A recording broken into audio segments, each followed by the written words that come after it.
Om Agnir Murta Chakshusi Chandrasuryo Vishaha Shrotrivak Vivritasha Vedaha Vayu Prana Hridaya Vishvamasha Padbayam Prativihi Sarva Bhutantaratmam. Om Shantihi Shantihi Shantihi. Verily, that one supreme being is the indwelling consciousness in all things. Fire is its head, the sun and moon its two eyes.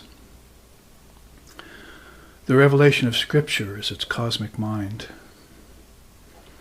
The universe is its heart, its arms and legs the four directions. Music is its voice, the wind is its breath, and from its feet the earth has originated. Om peace, peace, peace.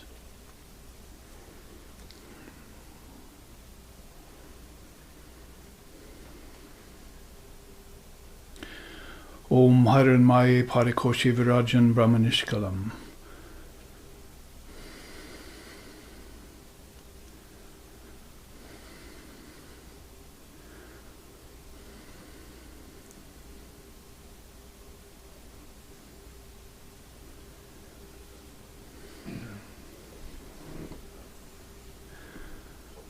Jyoti Joshisham Jyoti Taratma Viddo Viddu. Om Shanti Shanti Shanti.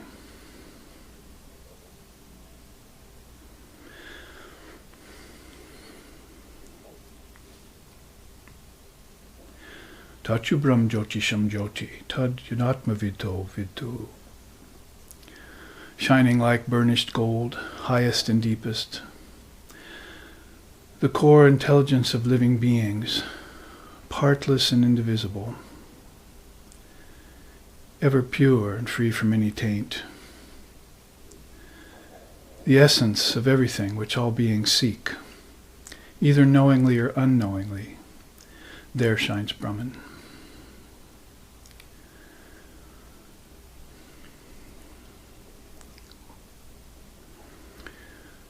It is that which the wise ones exult in. It is that which the Guru teaches. Om peace, peace, peace. Om Sahana, Om Sahana Vavatu, Sahanau Bhunaktu, Saviryam Kharvavahai, Tejasvi Navaditamastu Ma Vidvishvavahai. Om Shanti Shanti Shanti. May Brahman, the reality, protect us. May Brahman sustain us. May Brahman illumine our thinking process. May we not find fault with each other, with the world, or with the teachings. And may what we study be a source of inspiration to us eternally. Om peace, peace, peace. May peace be unto us, may peace be unto all. Om Hari Om.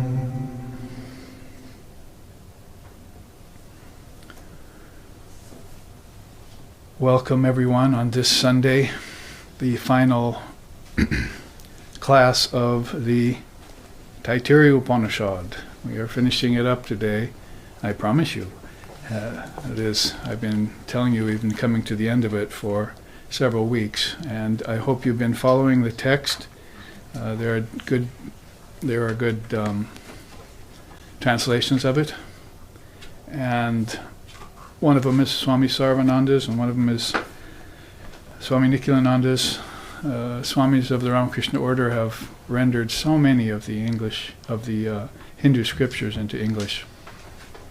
It's been a wealth and a flow of Jnana Yoga coming out of that order ever since Swami Vivekananda started it at the behest of Sri Ramakrishna and Holy Mother.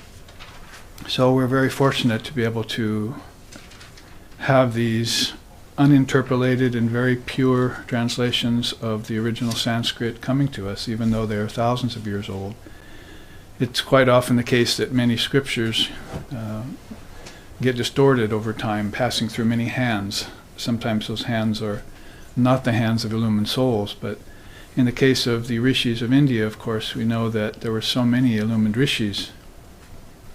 For instance, we know way back in the time of Sri Ram that there were a host of illumined rishis who were holding seashore ashrams and forest ashrams and mountain ashrams and desert ashrams. The householders could go and seek these out and get teachings from the great souls who lived there, like Vishvamitra and Shiksha and others. And we know that at that time of Sri Ram there was only 12 of those rishis that knew he was an incarnation of God. Since that fact has been mentioned in Yoga Vishishta, which is a very ancient scripture, we know how many there were at the time. So it's rare for a country, a subcontinent, to have so many illumined souls and so many revealed scriptures. There's not the like of it anywhere.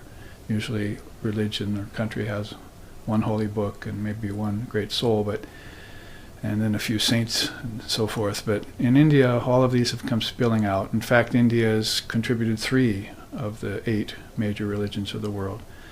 So we know that she has always focused on scriptures of this nature called Shruti.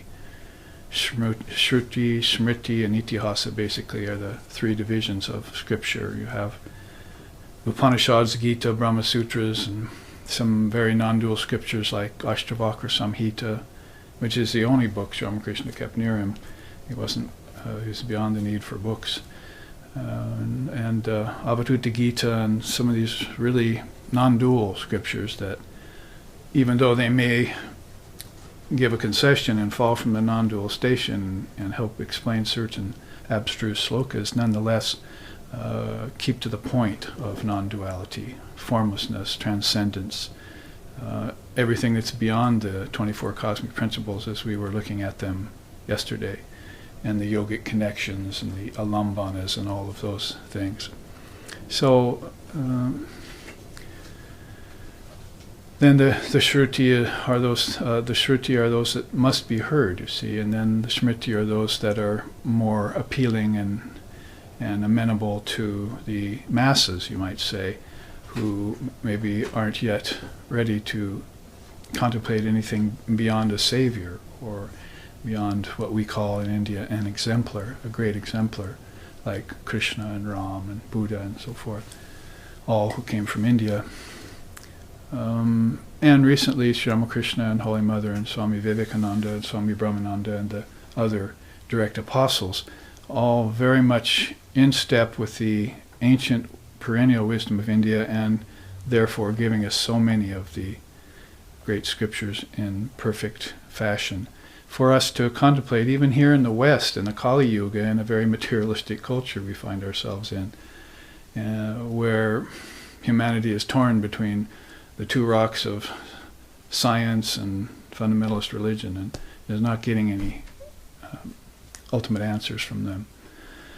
So we learned yesterday from the Taittiriya Upanishad that we must trace origins. We must look back. And that means not just looking back to a theory about a big bang to a physical universe, but looking back to a great implosion of wisdom from the Word. We must look back to stations like the Trinity, Brahma, Vishnu, and Shiva, or we must look back to the cosmic mind, or we must look back called Mahat in Samkhya, the ancient philosophy, or we should look back to our own streams of intelligence, all to find that all of these are within the self. One great sloka of India says, dissolve the 5 elements into the 5 senses, and dissolve those 10 into the 5 inner senses and the tanmatras, and divide those into the mind, and dissolve those into the intellect, and the intellect into the word, and then find the word in yourself. So that word, Om, we call it A-U-M, is humming inside, and in deepest contemplations and meditations one can hear it there. Or if one is oriented more towards light, then one will see the light. As I was just chanting, Tatu Brahm Jyoti Cham Jyoti. It is the light of lights that's shining within. The light of Brahman. So, or if you want to call it Almighty Father, or Yahweh, or Buddha Nature, Tathagata, the different names that they have for absolute reality in all the religions. So we come up to the last 2 or 3 slokas of the Taittiriya Upanishad, and its unique approach as all as food as Brahman, Brahman as food. We've realized, or we've come to know, that they're not talking just about physical food, but other things that different levels of our being must feast on or gorge on, or hopefully Dharma in abundance. Our mind can begin taking in these teachings and be satisfied inside, taking in these teachings and digesting them, and then hopefully working them back into life as it comes full circle. And of course that's a unique perspective of the ancient rishis. You found as more current forms of India came forward, like Buddhism and Vedanta, and the most recent forms of yoga, the 8-limbed yoga, that a lot of the accent was taken off of this perspective of all is Brahman, and it was put on neti or emptiness. This is that since people are so attached to the world and the 5 senses and the 5 objects, and they can't seem to let them go, and their attachment causes them suffering, and their suffering causes them to return again, karmically speaking, in many rebirths. And even if I tell them all the great truths, they still won't believe me. So if that's the case, then we should start focusing on methods that can allow us to let go our hold, to loose our hold on objects and matter and atomic particles and things of an outwardly vibrating nature, and begin to take up a search for those kingdoms of heaven within that even our own Christ told us about. My Father's mansion has many chambers, he often said. And those chambers are of sojourn and of rest. So beings are sojourning among them, meaning they're going in and out, and you're doing that in waking, dreaming, and deep sleep. You're actually visiting these inner lands, but your dreams aren't clear enough yet to show you that. And your psychologists and interpreters outside are calling those figments of your imagination. But India's always looked on these as levels of your own consciousness that you need to visit. And that's one of the important things about clarifying your outer life. You see, your dreams won't become lucid until your outer life is lucid. That's the A of Om, the outer life. The U of Om, the word, is inner life. So in order to conquer the inner life, you have to work from the outside in. And that's going to involve 5 senses and 5 elements. 5 elements basically are objects. All objects consist of a combination of air, earth, fire, water, ether. And when you pass from the body, you have to be forcibly extracted from them. That's why you get dry mouth when you die. You're detaching from water, and your eyes burn because you're detaching from fire, and your breath comes raggedly and difficult because you're detaching from air and lungs. And all of this shouldn't have to be forced upon you at death. You should have already meditated in life and detached yourself from the 5 elements and moved inside to subtle senses and subtle elements, which is your correlative to your dream state. In your dream state, and you can have some very powerful dream visions, but most dreams are quite commonplace. But nevertheless, you have 5 senses in your dreams, and you have 5 elements in your dreams, and you're constructing worlds in your dreams. And it sort of shows you, like Ramana Maharshi said, that's dream number 1, and out here is dream number 2. So they're both dreams, and you're moving back and forth between them. And the mind is fashioning things out of elements and projecting things. We looked at that yesterday when we saw how the 24 cosmic principles all end up back in the mind and intellect package, back in the Antahakarana, the fourfold mind, the inner cause of all things. And in this Upanishad, they were explaining that to us in terms of the Pancha Kosha. That's the Adara system, which means the 5 sheaths. That you have a body, and then you have energy, and you have mind, and you have intellect, and you have ego. Those are 5 coverings over your true nature. The reason they delineate those is so that you'll know there's a difference between outer and inner, or a difference between relative and absolute, a difference between the unchanging and the changing, difference between soul and nature, difference between the infinite and the finite. You can go on saying it in different ways. But that distinction is the important thing in Vedanta. It's called Viveka. Swami Vivekananda named himself after that. He was walking around India before he was known and famous, just calling himself Swami Satchidananda. But then when he came, he wanted to call himself Swami Ramakrishnananda, by the way. But Shashi took that name, and so he gave that to his brother monk. And then when he came west, he needed a good name, and I think it's very apropos and quite symbolic that he chose Vivekananda, because he was coming amongst people who hadn't yet embarked on an inner life, or if they had, it was a spotty kind of inner life, proposed to them by a fundamentalist religion, that you're a sinner and there's that earth and heaven and hell are actually locations in space, when they're really just levels of your own consciousness. So there are a lot of misnomers and misfiances going on. So he probably took a look at the Western culture and said, they need viveka, they need what Christ told them they needed to separate the wheat from the chaff. And if they can do that, then they can not only live a happy earthly life, but they can begin this inner journey towards realization of the self, Atman within. I am Atma Brahma. They can say this self is Brahman with complete assurance and courage of their convictions, reach the goal of human existence, and then have a choice whether or not they want to come back fully illumined to help others, or just merge like a hailstone falling into an ocean, as Shankara says. So all of this, again, my usual 5 or 10 minute preamble to getting down to business of the Upanishad. And as you remember, we worked our way to lesson, that's chapter 3, but we're finding ourselves here at lesson 10 with these final slokas, final 2 or 3 slokas. And I'll read one of them to you. This is coming toward the conclusion, so you can see how the rishi is, this in this case Varuna, is preparing Bhrigu, his son, for this conclusion to all of this austerity he's been doing. Remember, he said,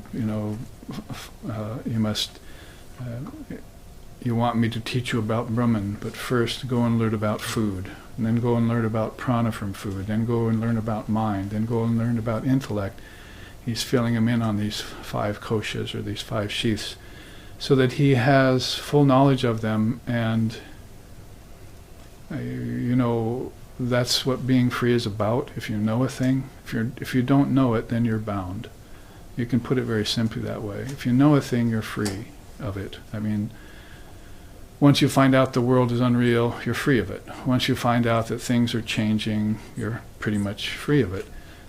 You might not be free in your mind at that moment, but the mind is longing for freedom, and that's called mumukshutvam, a strong desire to be free from the limitations of nature, from the bondage of form, and from suffering and misery and the karmas that come from them, and the samskaras that come from those, that is, mental impressions, like the camel eating thorny bushes all its life, and so it has a desire for thorny bushes. It's a nice analogy because he's getting pleasure and pain from these thorny bushes as his gums bleed, but he likes the taste. So he goes to his camel death with this carved into his camel psyche. And then where do you think he's going to go when he wants to take a new body? That's why there's so many hundreds and thousands of camels still being born, and cows and horses and so forth. And humans at all levels of their life. Like here, you see, Shri Krishna in the Gita in the 17th and 18th chapter is beginning to read or speak to Arjuna the division between the divine and the demoniacal, the division between the spiritual and the worldly. And that's in regards to living beings. Before he was speaking in regards to the difference between Purusha and Prakriti, difference between your sentient soul and the insentient nature outside of you. And he says very nicely, I have my manifested form of air, earth, fire, water, and ether, and body, deha. And I have my unmanifested form as mind and thought and intelligence and ego. But beyond both of those is my supremely unmanifested form, and that's Brahman.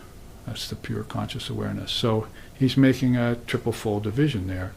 And it's nothing new he's telling Arjuna, because the ancient teachings have been telling the Indians at that point, even on the battlefield of Kurukshetra, for a long time, that there's an outer world, an inner world, and a transcendent world.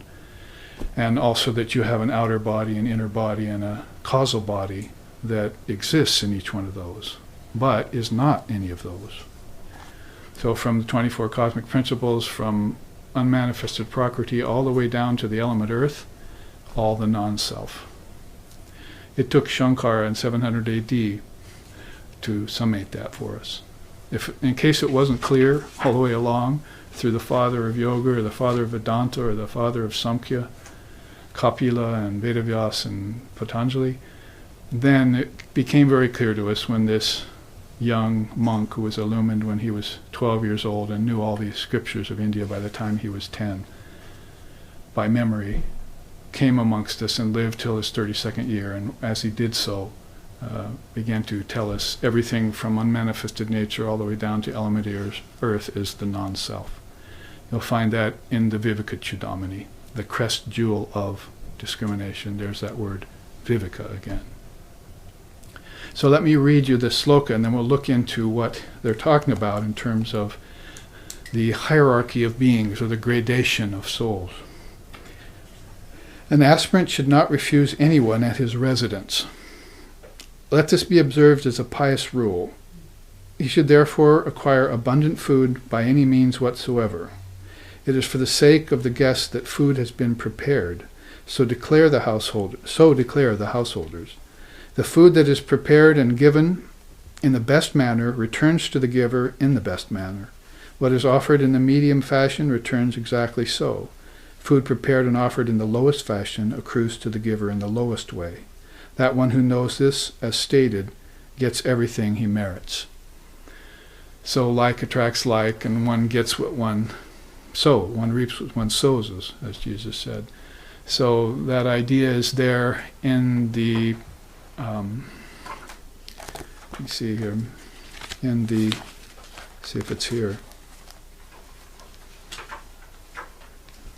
Yeah, in the principles of India called Atiti. That is, being very, treating the guest as God. So in this sloka, the emphasis shifts a little bit away from austerity about food and prana and mind, intellect, and so forth, having proven the point that all of this is food, not just the physical food that you eat on the table, but also the life force that you're using to do actions is a kind of food. And then your mind's thoughts are a kind of food. And then the intelligence of the mind and the wisdom of the scriptures is a higher kind of food, finding all the way up to the ultimate state of consciousness. So to jump ahead a second to the last sloka, to give you an idea of that.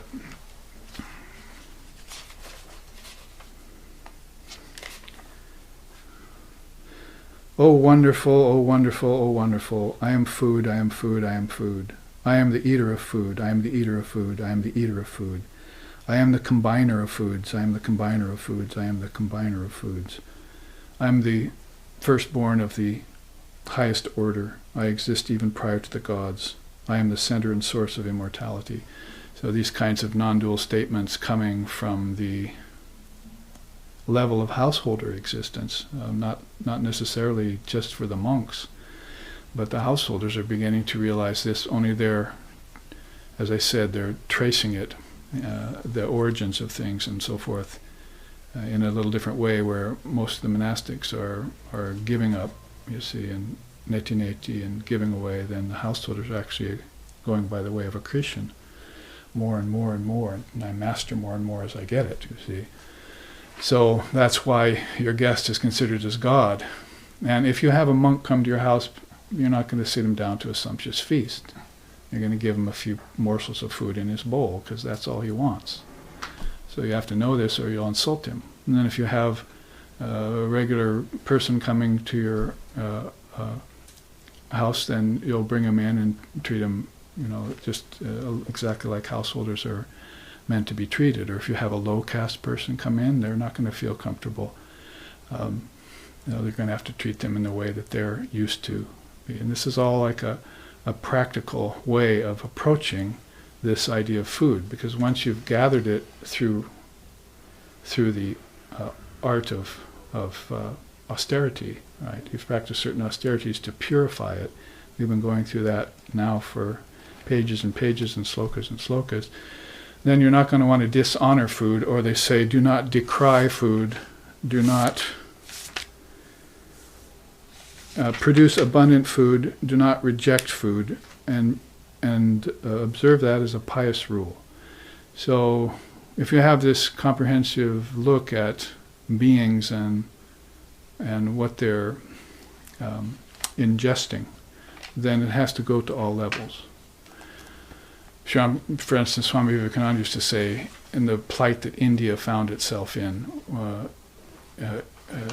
when the English came and so forth and started making it worse, then Vivekananda and others noticed this problem in India, poverty and the increase and so forth.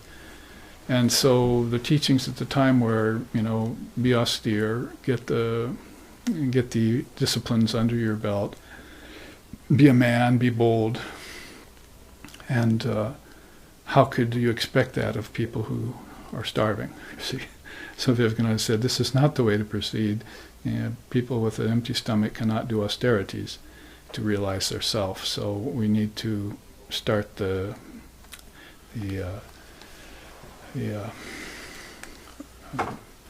method, you see, of karma yoga. You see, you must start to serve God in all beings. And so that's where, as I was saying yesterday, he was able to attract hundreds and thousands of young men and young women to give up the world and begin to serve all beings, but particularly at the time, patita pavana. You see, you must serve all beings as God, right? As we even sing about that. In fact, I think we were singing about it last night.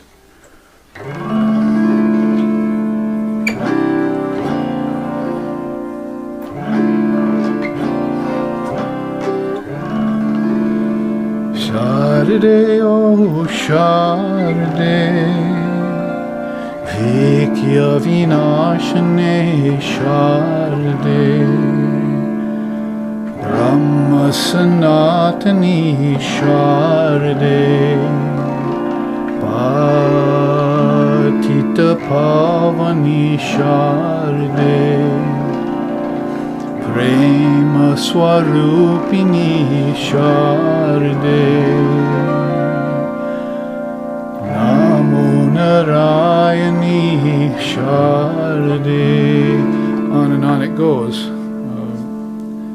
O Lord and Mother of the Universe, you are the remover of obstacles on our path. Vikya Vinashane.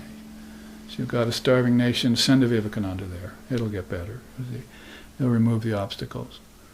And Brahma Sanatani, because you are the eternal principle of Brahman, and wherever Brahman goes, realized in a human soul, things will immediately vibrate and heal and return to the source. See? And Patita Pavani, because you serve the fallen and the lowly ones. If you serve the fallen and the lowly ones, then you're really sort of placing the attention where it's needed. Sri Ramakrishna used to say, the healthy do not need a doctor. So you don't have to spend your time, working on the people who already have the idea. You have to go there to the very center of that darkness and begin to bring light there. And you do that on all levels. Food if they're starving, like in India, and intellectual food if they're starving here in the West. See? Starving means quantum physics. Starving means politics. Starving means business. Starving means materialism. Starving means sensuality. Starving means there is no God. Starving means a whole host of things that are unacceptable to those who know otherwise. So we rush to bring sustenance to those areas that are undernourished, you see. Malnutritions, and here it's spiritual malnutrition. Swamiji said that about us. Oh, you're so advanced in sciences and outer things, but you know, you're babies as far as spirituality goes. You know nothing. Babies must submit to be taught, he said. So he was holding a high standard for us to give up our arrogant egos and bow down at the feet of wiser beings than us and take the teachings and improve the conditions of soul and country. And therefore a great force was unleashed into the world, you see. And still there. He used to say, it might be very wonderful to get outside my body. I'll be feeling very free at that time, but I will not cease working. I'll come back to earth 1,000 times and take 1,000 births if I can just help one person out of suffering. So let me just say that this is a much stronger vow than, say, even a bodhisattva vow. You're talking about an avataric kind of descent. See, Sri Ramakrishna called him a Nityasiddha, an ever-perfect soul. Not just a soul that's been made perfect, siddha, but an ever-perfect soul, siddha of the siddha. And when you have a person like that who has come to the world, and particularly if you've come to your country, so spiritually malnourished, you see, then that's a great boon. And it's a great failing for you not to step up and take it, or to put a bunch of charlatans in his place, you see. He was the first on the scene, 1893, at the Parliament of Religions, and he had the stamp of approval from Sri Ramakrishna, and he had the Divine Mother force behind him, and he was fully realized. And he stood up at the Parliament of Religions, and he'd waited way into the end of all the speakers were passed, you see, different religions, and he stood up and said, "Brothers and sisters of America," and everyone started applauding. He didn't have to say anything more. They were waiting for this great light to shine in front of them. And he went on to say, "I belong to the most ancient order of sannyasins, renunciates in the world," tracing himself all the way back to the earliest times in India. So, very inspiring, no doubts as to the authenticity of such a soul.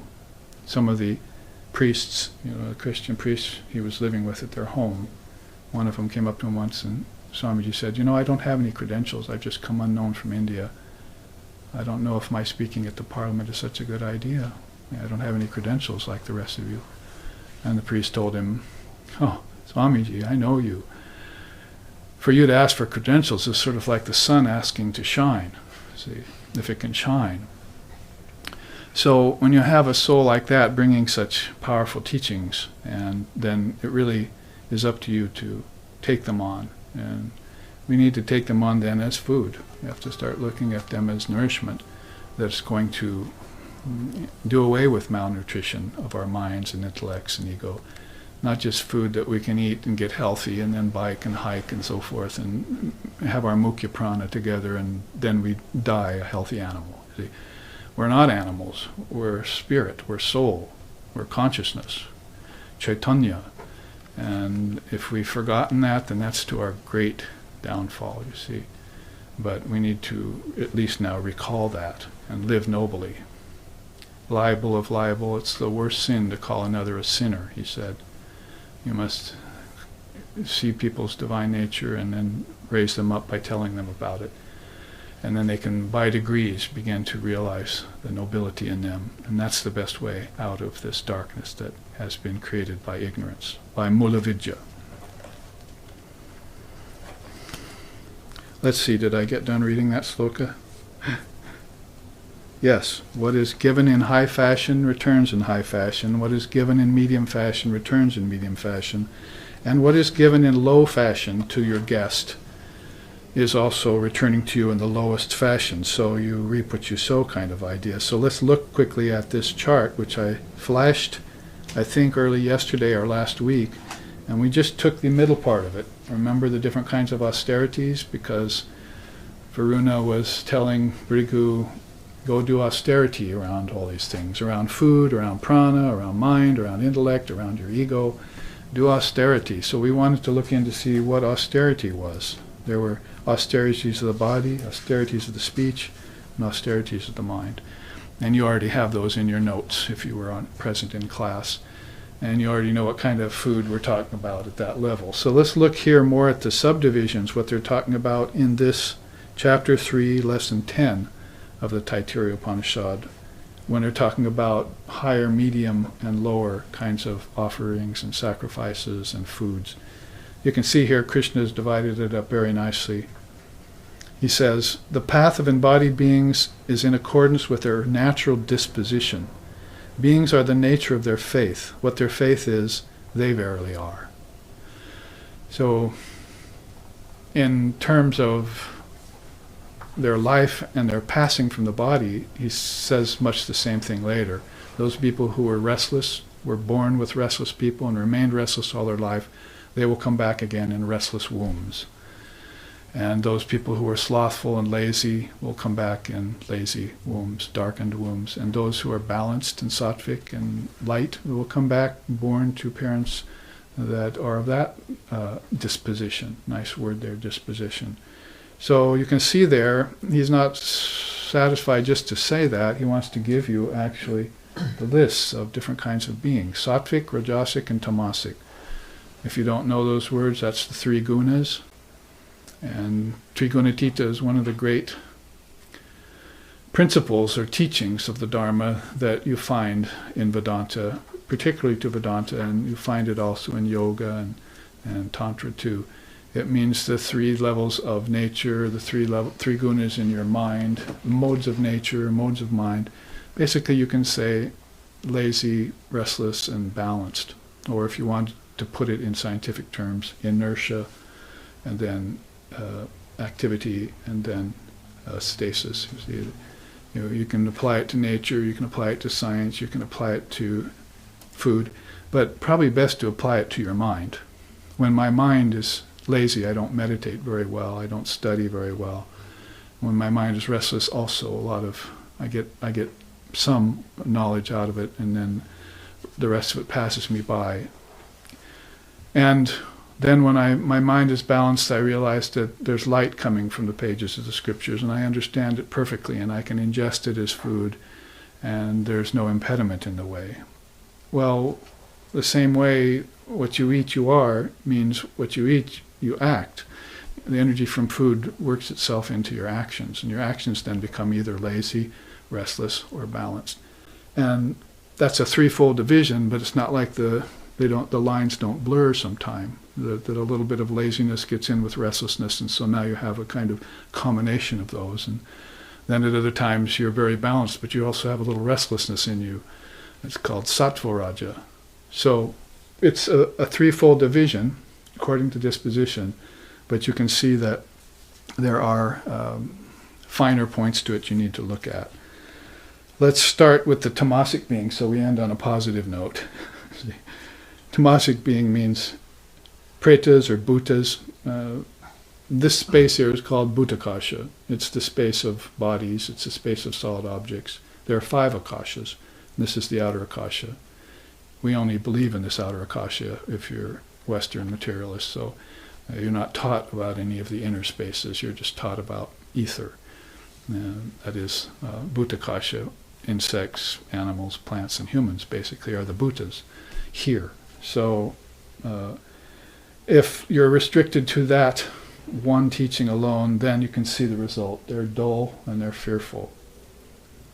That is, their worship is dull and fearful. Their food is stale, impure, and overcooked.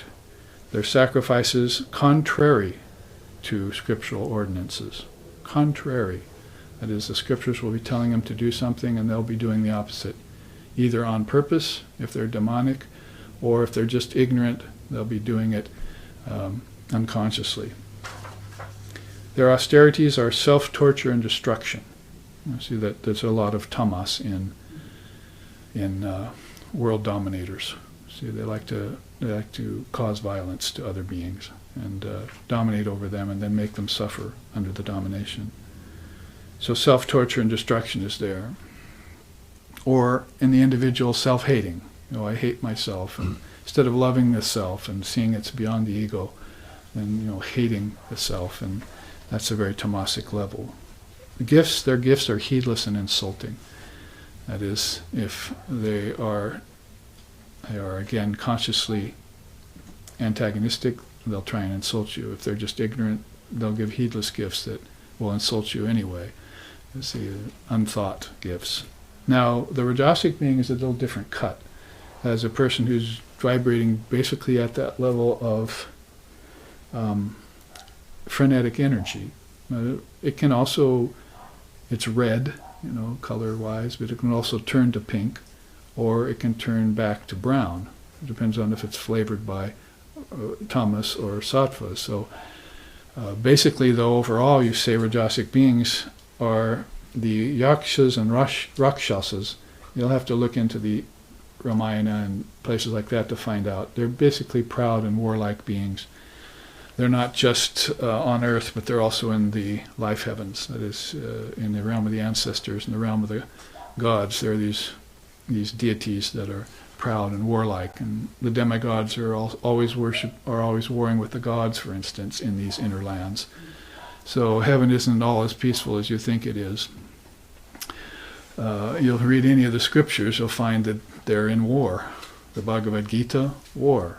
The Quran, war. You see, Devi Mahatmyam, war. She's warring with the negativities. So anytime you have name and form, then so long as those persist, then you'll have this rubbing of elbows and this vying for supremacy and so forth, domination and power. Those are occult powers. There are 8 of them. And these people are imbued and invested with them, and they won't give them up.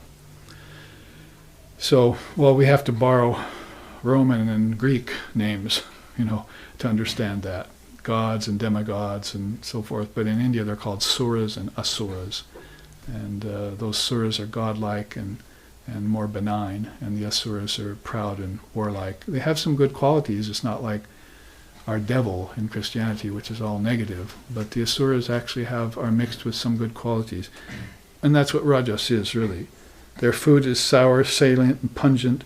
Their sacrifices are all done in expectation of reward. When you get to a sattvic person, that person will be serving you without any expectation whatsoever. They just want to be of service to you. And otherwise, these Rajasic beings are looking for recompense. Their austerities are for gain and fame. Their gifts are expectation with grudge. See? Their gifts are colored with that. The sattvic being, we call those the devas, or the noble ones, the good and noble folk. Because gods are just human beings, and human beings are just gods. That's one thing we have to understand. The gods are just big humans. That's actually a direct quote from Swami Vivekananda. So when you move inside to a deeper consciousness, then you'll find out that these beings have moved also to the realm of the ancestors, or the realms of the asuras, and they're taking on much of their power, you see there. And their power is going to attract them back to earth. They usually become the overlord or overseer of many, many souls in the life heavens inside. And then when you see a Napoleon or a Hitler or a Attila the Hun or Alexander the Great, or cite Western people so we can understand, when they're born, they were actually very powerful beings in the realm of the ancestors or beyond, celestials, ancestors and celestials, and they're coming back with a lot of power. So they just need opportunities to manifest it, and they'll find those because they're very aggressive. Whereas the monks and the sattvic beings and the gurus and the saints and seers, they're all sort of done with that. They don't like power and lordship and so forth. They want peace. My teacher here in Portland, Swami Sheshananda, didn't say anything about the strange beings who were misrepresenting Hinduism. he didn't criticize at all or mention any names. One day from the podium he said, if you want power, you'll get Rolls Royces. If you want peace, you'll get God. So there were beings around who were practicing, who were teaching the Dharma in hopes of expectation of reward. And he was a monk all 90 years of his life, practically. Never owned a thing. Never wanted a thing. And didn't want to leave a trace behind him when he left the body. That's why he called himself a Sheshananda, the bliss of leaving no trace behind.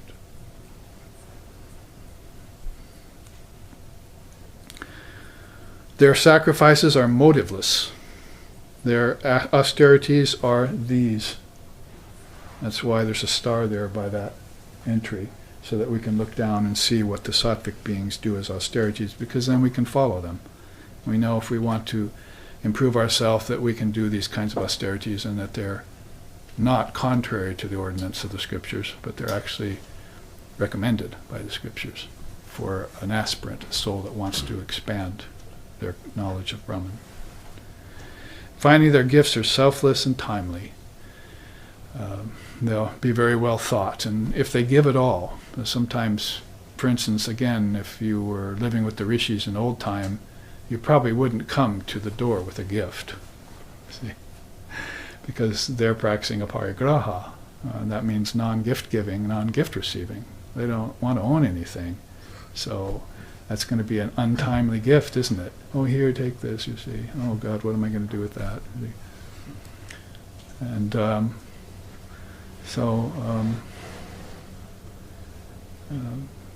aparigraha is one of the early yamas of yoga, amongst the yama and niyamas of yoga.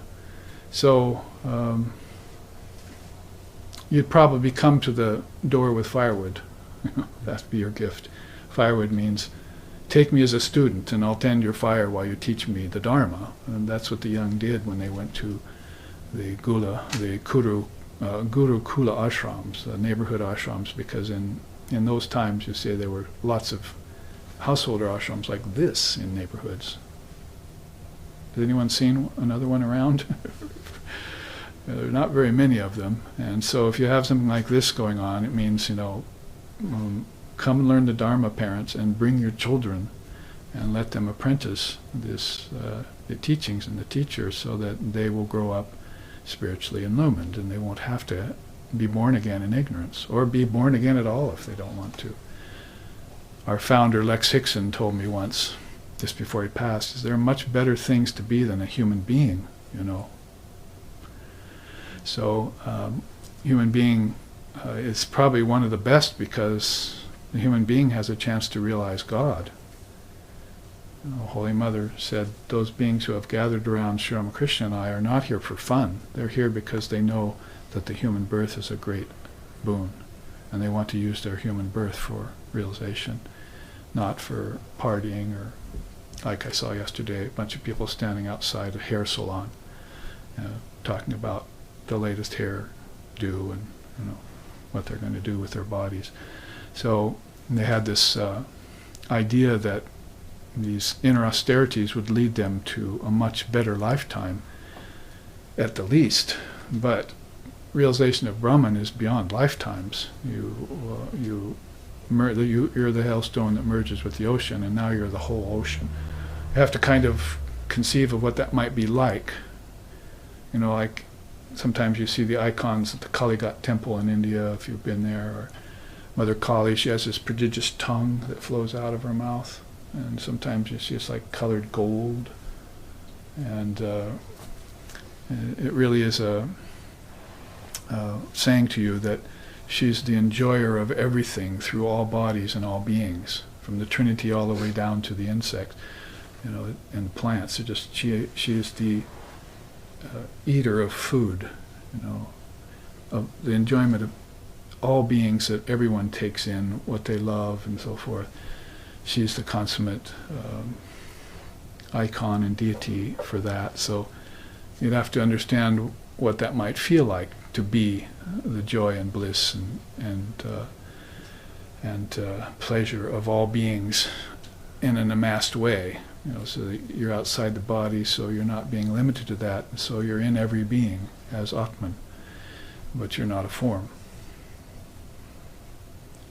I want to be a voice without a form next time.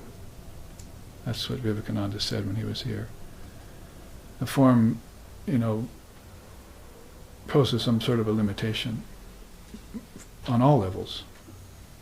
When Sri Ramakrishna kept his form, he got cancer of the throat, he was going to pass. Then all the devotees around him thought they would be just absolutely bereft when he left the body. But after he passed away, then they found out that he was inside of them, that the body had been a limitation, and that great consciousness that was all bliss and all samadhi had now transplanted itself into them without the limitations of the body. So they began to feel very blissful and very aware. And the big tree falls in the wood, the lesser trees can get more light. Did we finish? Yes, now let's look at the very bottom to the karmic accruals. The tamasic beings, ignorance, is their characteristic. The quality of them is delusion.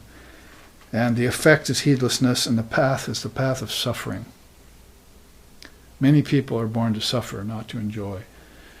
And sometimes those who suffer are actually a higher cut of human beings than those who are born to enjoy. So, not that we want to make a big deal out of suffering, but in all the Indian darshanas, it is to be transcended, including Buddhism. You get beyond suffering, then you can have peace of mind, and peace of mind you can get to higher realization. It's very hard to get to higher realization if you have suffering of any level of your being, food at any level. That is, vital energy, diseases were there, and mind, mental diseases, and intellectual diseases would be Bhranti Darshana, false views, and so forth. At any level of being, those things are in the way. The Rajasic beings, their characteristic is passionate. The quality is activity. They're always constantly running and spinning their wheels. The effect is selfish desire, and the path is the path of labor. As I was saying, restless beings will be born into restless wombs, and that's not the fault of your parents or your grandparents or God. It's your own doing. Because in life, you mapped your way by intense activity all the time, and so you've run that samskara or impression into your mind, and even when you die, you're restless. Sri Ramakrishna said, a man is dying, laying on his bed, and he looks at his wife, and he looks over at the lamp and said, trim that wick, you're burning too much oil. See? So he's already thinking of doing actions, and so instead of thinking about the hereafter and where he's going and making a conscious exit from his body, he's thinking about practical matters and money and economy and so forth. So that would characterize the Rajasic ones. The effect is selfish desire, the path is labor. We're giving this as a teaching for higher awareness, but we're not saying that this isn't the way of Maya, that this isn't the way the world is going to remain. We're not going to heal the world of these things. There are going to be beings born in all three of these conditions ad infinitum, and the world will not change. Only human nature can change. The world will be that way because it is a gymnasium for souls. Who said that? Vivekananda said it. This is a gymnasium for souls here. You have to realize that. Now flex your muscles and get out. You see, build up your muscles here. So it's a good place to test yourself. And the greatest test of all is if I can hold my center in the midst of all this craziness, you see, in the midst of all these gunas going on constantly, in the midst of all these cycles, in the midst of all these negative beings coming, and in the midst of all the competition and so forth and warring that's going on, can I hold my center and keep in mind what is most important in life? Or do I let that go and forget it and start to compromise the ideal and prevaricate with the truth and therefore fall myself into one of these conditions? We're also saying, along with that, as I clarify that being a sattvic being is not the highest being you can be. See, You want to transcend the three gunas. That's why I said Trigun Natita was the highest teaching in Vedanta. Atita means to go beyond the three gunas. There's a Swami in Ramakrishna's 16 apostles called Swami Trigunatitananda. He held the ideal of getting beyond those three gunas, therefore beyond form. The sattvic beings are left and we can move on. Their characteristic is luminosity. Their quality is happiness. Their effect is knowledge. The effect of that is knowledge, and their path is the path of the pure worlds, the sunlit path, as opposed to the moonlit path, which is the path to the ancestors, which is the path of rebirth. Ancestors have good things in them too. You can be born with good ancestors, but basically they're still seeking heaven, and therefore they never rise above their own thinking process. But the luminosity that comes with the sattvic being is very qualifying, and best teaching I've ever heard about that is pure sattva. There is tamas, rajas, and sattva, but Shankara says, but when people reach this level of sattva, with luminosity and knowledge, then where do they go? Do they just be happy with that and die sattvic beings? Well, they'll just come back again as with their ancestors in a good way. So what could be beyond that, beyond the gunas and so forth? Shankar says pure sattva, that when you get free of the gunas, you're going to spend your time studying the scriptures, you're going to spend your time worshipping, you're going to spend your time meditating, and you're going to spend your time serving God and all beings. The four yogas. And that's the characteristic of a person who's in pure sattva, and that's a springboard to enlightenment. Sattva isn't. You see, Sri Krishna says in the Gita, in this very area, he says, those who are tamasic, they fall. Those who are rajasic, they circulate. See, those who are sattvic, they rise. So how far will they rise? Hopefully to pure sattva, so that they can eat wisdom, not just get knowledge. Eat wisdom and provide it for others. You're getting more and more of the gist of the Taittiriya Upanishad's conclusion here, because we have to run this into our minds again and again, so that we're not talking about just going home and eating food and thinking about this, but when we sit down when we go on our bike ride, or when we see nature pass by us, we're thinking about food, the food of prana, you see. And when we sit down to read the scriptures, we're thinking about the food of intellect, you see, the food of wisdom. And we're putting these together as connections.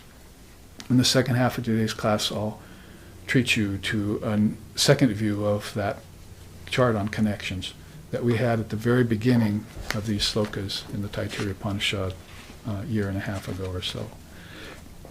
So here we had a good look at the three dispositions of living beings by Sri Krishna. And when we think of Sri Krishna, we might say something like, Sri Krishna Vishnu Madhu Kaita Bale Bhaktu Anukampam Bhagavan Murare Trayasvamam Keshava Lokanata Govindam Damodara Madhaveti Mandara Mulevana Nabiramam Bimbadara Pudita Venunadam Gogopa Gopi Jana Madhya Shamstam Govinda Damodara Madhaveti Om Damodara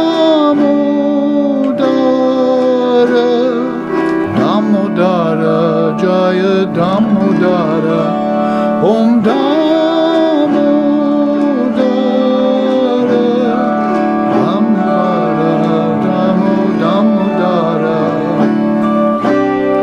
Damodara. And onward into those verses.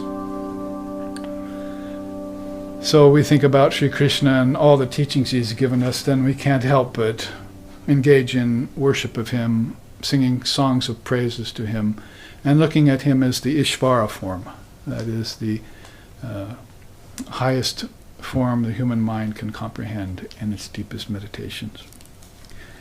And then you would get to the Father through the Son. You would use him to realize Brahman. So you would go through him like he was a doorway or a window into the Supreme Brahman. So reach the Father, reach the Son first, and then when you're qualified and ready for formlessness to go beyond the three gunas, he will assist you.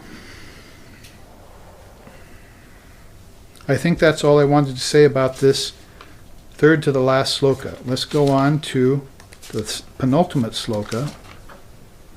Is it? And it's quite long.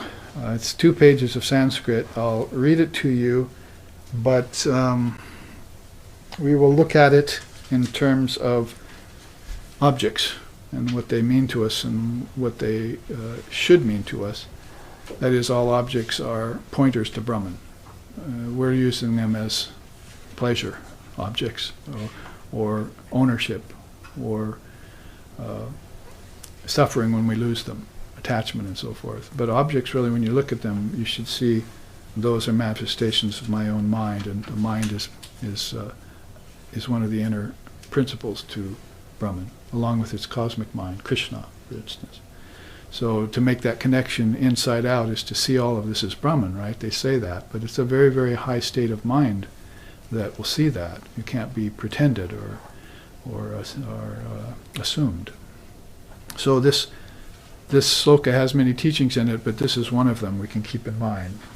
The Rishi says, the contemplations of Brahman associated with man consist in meditating on Brahman as safety or preservation in speech, as acquisition and preservation in prana and apana, as work in the hands, as motion in the feet, and as evacuation in the anus.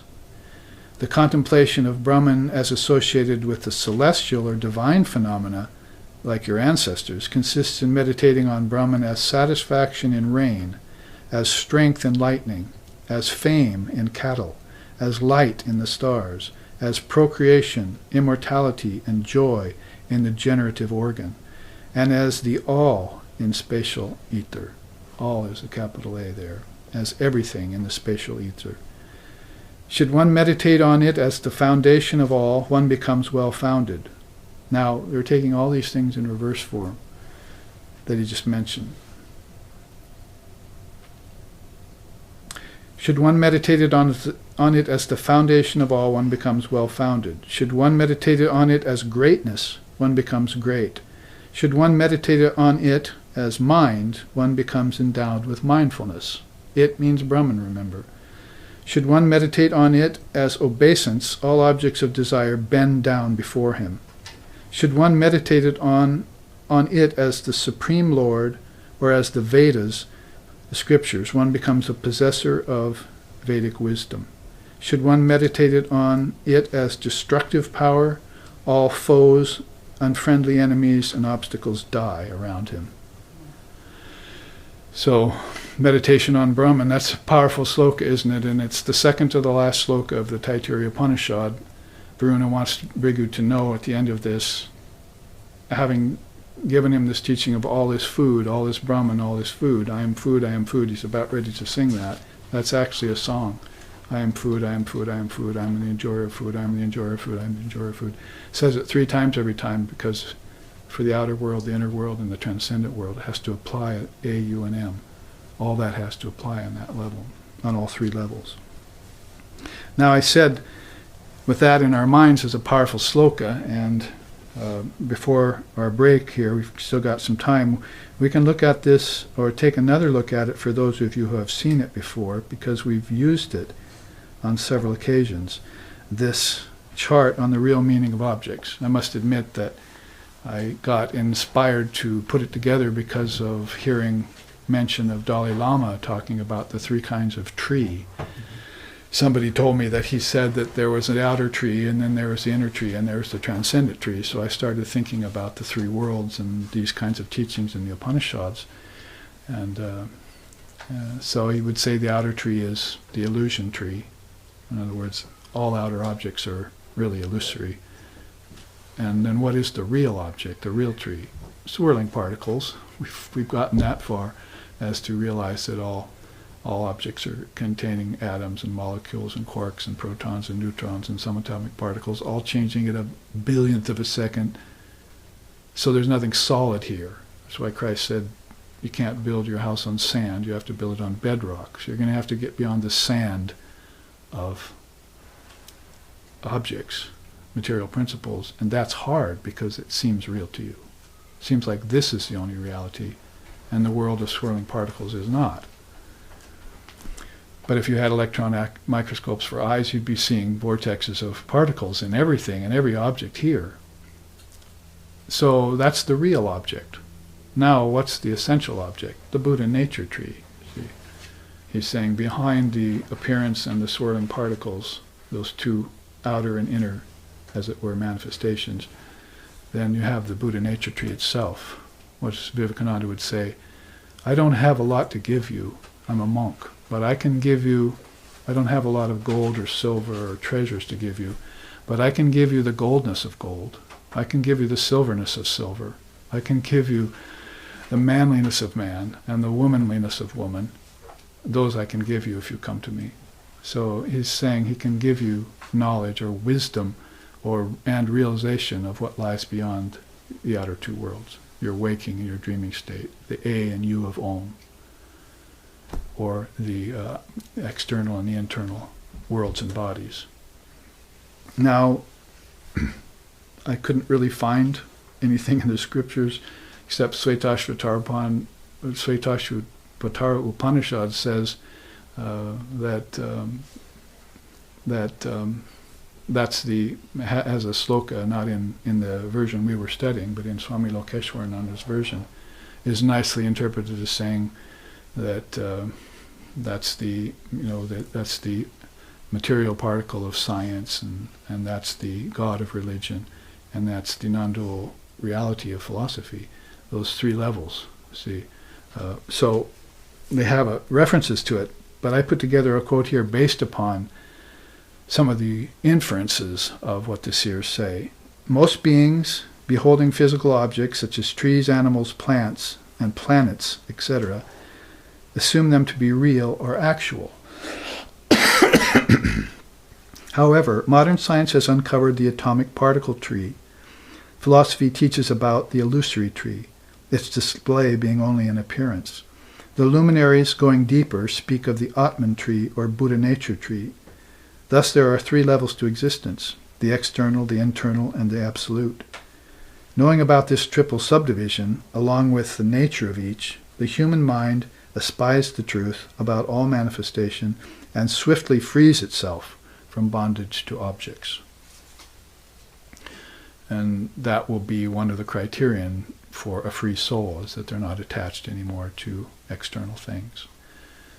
So they're living in a state of equilibrium, or sthiti pragnasya, as Krishna says in the Gita, steady wisdom all the time, and they're not drawn to extremes on either side of the point. You see, not drawn away by dualities. Now you can see there I used this diagram, and this diagram is the cover of actually one of my books called Dissolving the Mind Stream, which is one of the things that can help you prove that all these things are unreal, because they disappear for you tonight in deep sleep, and they go away at death. And in good meditation, objects will disappear to you too, as were thoughts of objects. That's what in meditation we're having such a hard time with on that tripping stone. We might be able to transcend our desire for objects in meditation, but we're still seeing thought forms. And that's that appearance tree on the outer side, and then the swirling particle tree in the inside is really the thought tree. The swirling particles are intelligent particles at that point, not just physical particles.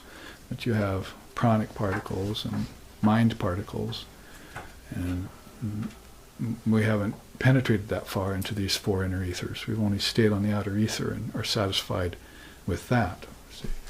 So we have to know that these particles form different levels of our consciousness, and in dream everything's going to dissolve and turn into a thought microphone and a thought auto harp and a thought iPad, you see.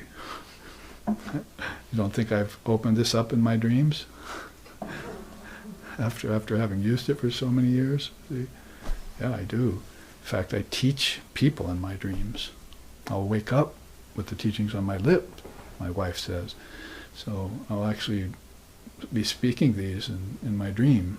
I'll have teachers come to me in my dream and say, will you come and teach what you know to my students? And all of a sudden the scene will rearrange and I'm sitting in front of a group of people and I start talking the Vedanta to them.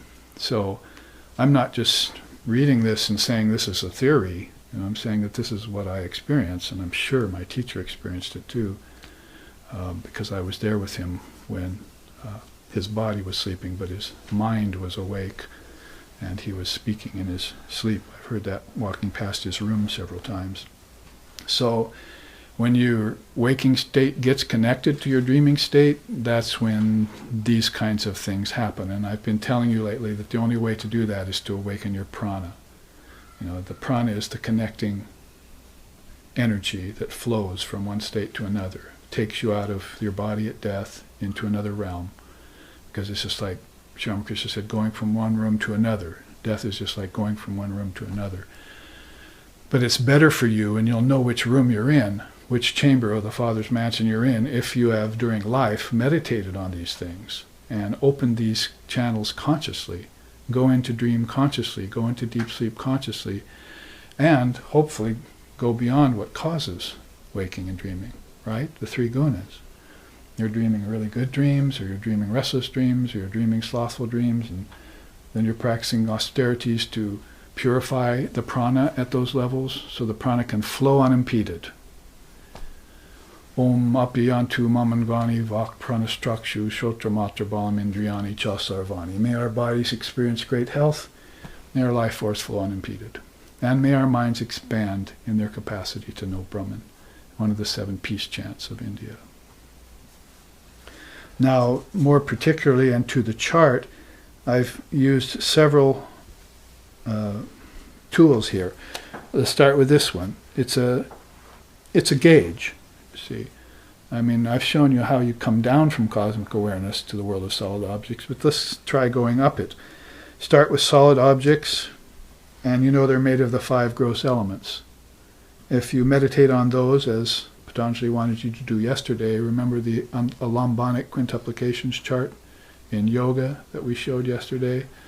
Then if you meditate on earth, air, fire, water, and ether, and then seeing, tasting, touching, hearing, and smelling, then you're moving inward all the time. Most people take those for granted, but you're taking them now and you're saying, I'm not taking these for granted, I'm going to meditate on them as supports for meditation.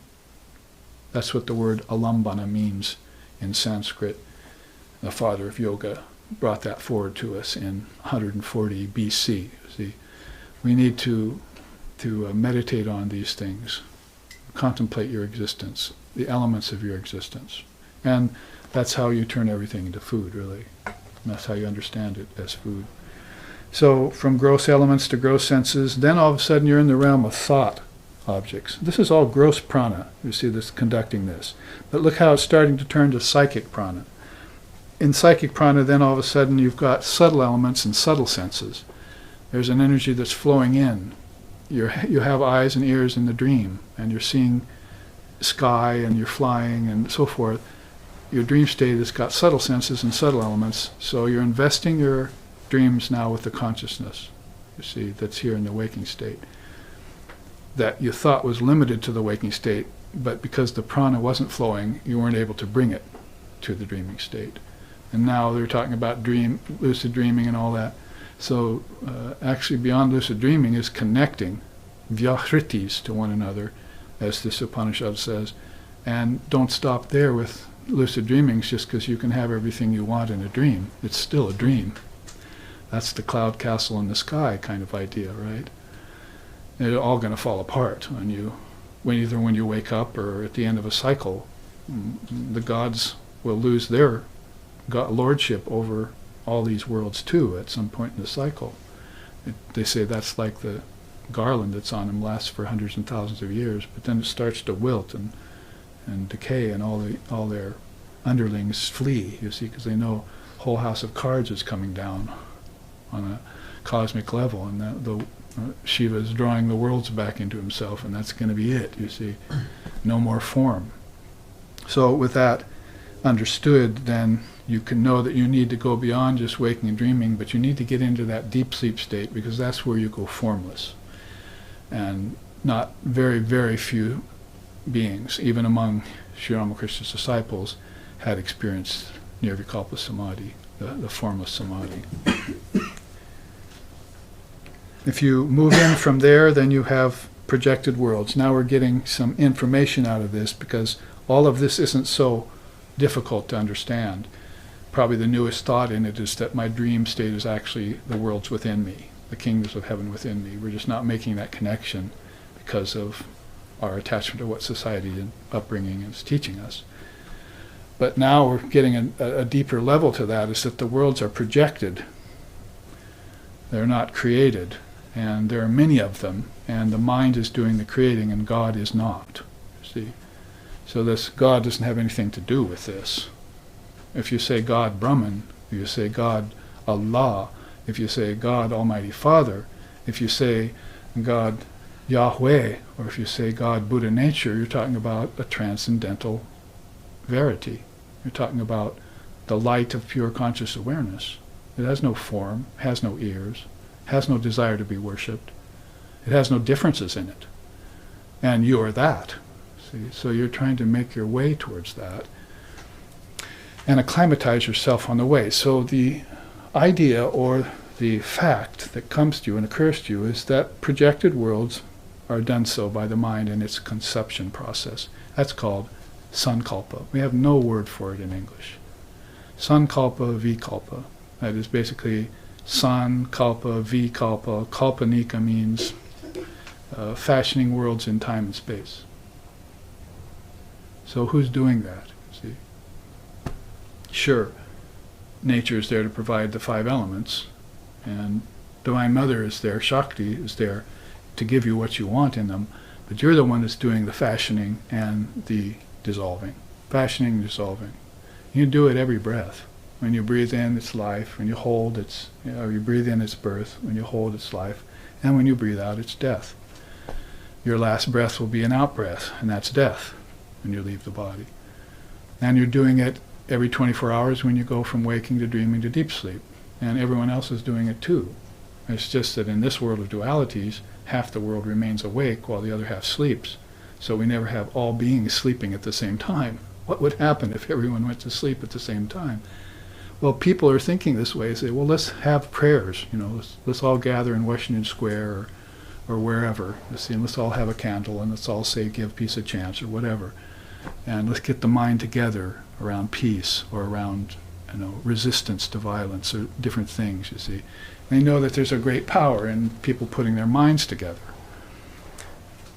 Well, the ancestors know that better than us, see. And they, by the billions, hold a world called heaven, an ancestor world, and it's not a very high world. That's why the Vedanta doesn't want to go there. The Vedantist doesn't want to end up in heaven. It wants to, that's sattva, you see. It wants to go beyond those states into an absolute bliss that's unalloyed and uninterrupted. So I pause there always when I come to those words sankalpa and vikalpa, projecting worlds with name and form and time and space in them. That's called Maya. Maya has 5 things in it: name, form, time, space, and cause and effect. If you're free of those, then you're free of Maya, but not until.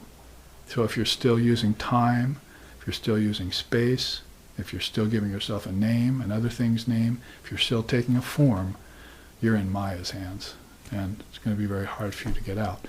And the 5th one is cause and effect. If you do have name, form, time, and space going on, you're creating karma for yourself.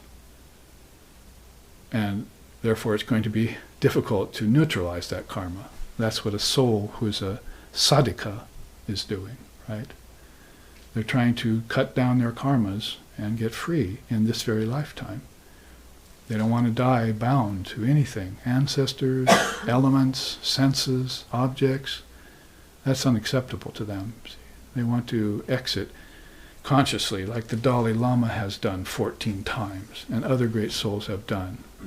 Up and down the amber stairs of birth and death, Aurobindo calls it. So at that level, I usually pause and give a little bit more of an explication. Now, ego-mind complex is really at the hub of all this. Beyond that is intelligence, called buddhi, which Lord Buddha named himself after. And then you get to this level of cosmic vibration, which is the Trinity, or the Mahat, the great mind. And the primal vibration is next to encounter, or the word Om. In the beginning was the Word was with God, the Word was God. Christ tried to tell that to John, and John wasn't having any of it, you see. So he had to go to Gethsemane and meditate with the disciples, so that they would open up these channels, because he found them along the river with nets and wives and loaves and fishes and boats. And he said, you've got everything you need there, but you don't have an inner life. Come with me, give you an inner life. Then when I get you enthused about an inner life, you can go, I'll make you fishers of men.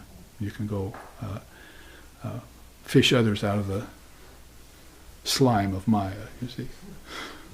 Pull them on shore and hopefully they'll stay there. I think that runs down the chart really well as we come to the last 5 minutes. In case there was any doubt about it, there's internal, external, and transcendent worlds with their connections, you see, to these various things. The first one connects to that is the external, and the middle connects to the solid appearance tree. So next time you look at a tree or a forest, you might think a little differently about it. What am I seeing? Where's its essence? What's its origin? They ask you to meditate on these things. As far as the internal realm, which is like the realm of your ruminations, your contemplations, your meditations, and your thoughts and your dreams, that has to connect with the atomic particle tree, because you'll construct that solid tree in your dream out of particles of thought. And you'll also dissolve it when you want to leave that world and wake up. So you're constructing and dissolving worlds all the time inside of yourself. That's sankalpa, vikalpa. In fact, if you have a strong desire for that, then you have a strong desire for rebirth. Buddha says that's one of the most difficult desires to overcome, is the desire to take on a human form again, or any kind of form. You have a samskara, or a penchant for that. And the wise are saying you want to neutralize that, so that you don't have to come back anymore into form, unless you want to. See? Unless you have some business here. See? Like if you're on a mission from God. See? Well, Swamiji said, should a man be reborn? They asked him, and he said, hopefully he will not be born, not unless he can do so in full consciousness. So that's a whole different level of birth, and we often sing about that. Na mrityur na shanka na me jati beda. I have no birth, I have no death because I never had a birth. So some souls are coming into the body in complete awareness is that the birth is a dream. The body is a dream. The objects are dreams. And they're not investing their consciousness in that. They're just putting up with that to be fishers of men, to bring you higher wisdom so that you too can wake up. Utistata jagrata prapya varoni bodhata.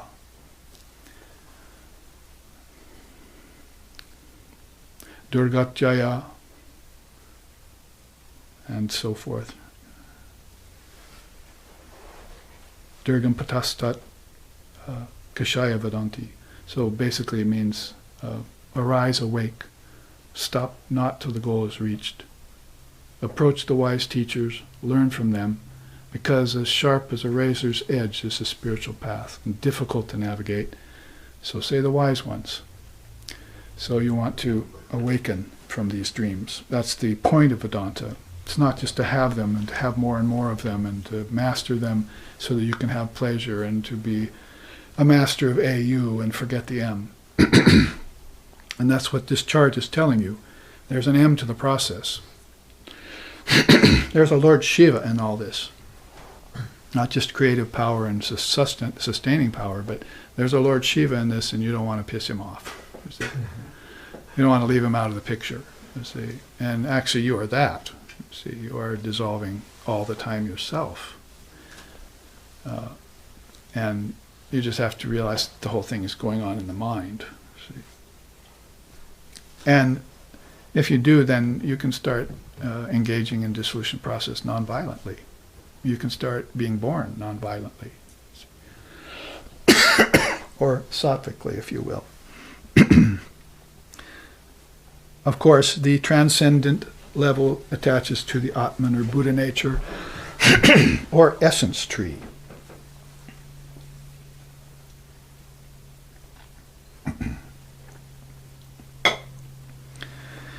Now, the only other teaching on this chart before we break is it's good to remember these two yogic rules pertinent to objects. The first is that objects are empty, and that's called shunyata in Buddhism.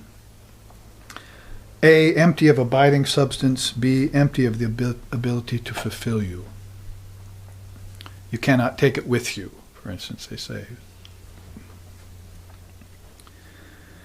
That's the first rule with its two concomitants. Now, the second rule is all objects are mental projections. Now, many people who renounce the world realize this first rule. But you'd say that would take a very consummate renouncer, someone who comes full circle from neti neti to iti iti, not this, to all this, to realize that objects are coming from the mind, because they're beginning to meditate on the stations within them, stations of consciousness, like ancestors and celestials and angels and gods and goddesses. They're beginning to meditate on these and see them inside of the great self. Therefore, they're beginning to wake up to the fact that the mind is projecting all this, you see. Now that has 2 points to it too. All objects are mental projections. A, are solidified thought, if you just want to put it very frankly.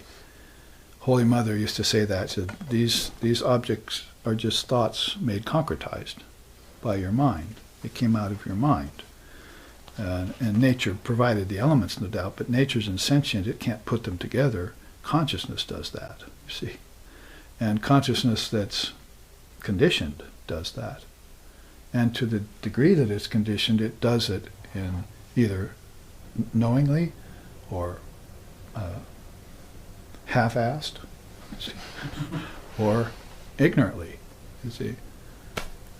Sorry, I couldn't think of a better word for the middling position. So all objects are mental projections, are solidified thought. B, are not created out of nothing or by God. These are clarifying points in this double teaching. God does not create. God does not project. That's the mind that's doing that. And in fact, creation is a word that we're going to have to treat very gingerly in Vedanta, because you can't get something out of nothing. And that's where the teaching of the tip of the iceberg and the bulk of the iceberg becomes valuable to us, that everything here has an origin back in the mind. So nothing doesn't exist. There's no such thing as nothing. Even if you say everything's a void, then who are you to be saying it's a void? You gave it a name, and if you know about it, you should have witnessed it, right? So there can be no such thing as the void, because that's an absolute, because someone went and saw the void and saw that there was a void and then gave it a name, you see. So the void is known by you, just like your deaths and births are all known by you somewhere back in your divine memory. As you meditate, those will come forward to you. So this clips out of the picture anything superfluous as far as Vedanta and Buddhism are concerned, that you can't create something out of nothing. That means everything is there all the time. It's just a matter of whether it took a form or it disappeared. Whether it's in the tip of the iceberg or whether it's at the bulk now, like your ancestors and dinosaurs and Elvis Presley and anything else you can think of, you see, once had a form. And though where some of us might wish Elvis Presley had gone into the void, you know, he's actually gone back into the bulk of the iceberg, and he'll come back again, you see. So, and so are the Beatles, and so don't worry. And so will the environment. See, you can't save the whales, you'll probably end up nuking the whales. But the whales will never disappear because they're a thought in the cosmic mind, and all they need to do is a little bit of time pass and they'll come back again in cycles. You think that's a good thing, that everything will come back in cycles? Well, think again. Buddha wanted off the wheel of cycles. So he showed us a way to get beyond Rajas, Tamas, and Sattva, and get beyond objects, and get beyond even the thoughts of objects, and realize the truth that everything exists all the time, that existence is. You want a one-word Sanskrit mantra for that? Sarvosmi. Probably the simplest of all statements. Sarvosmi. Everything is. So here we will take our break. Thank you for your kind attentions. Namaste.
And we have all arrived now at the last class, the last half of the full class on the Taittiriya Upanishad, where we'll wrap up the last sloka, and also a few comments about this long sloka we just read about contemplations on Brahman.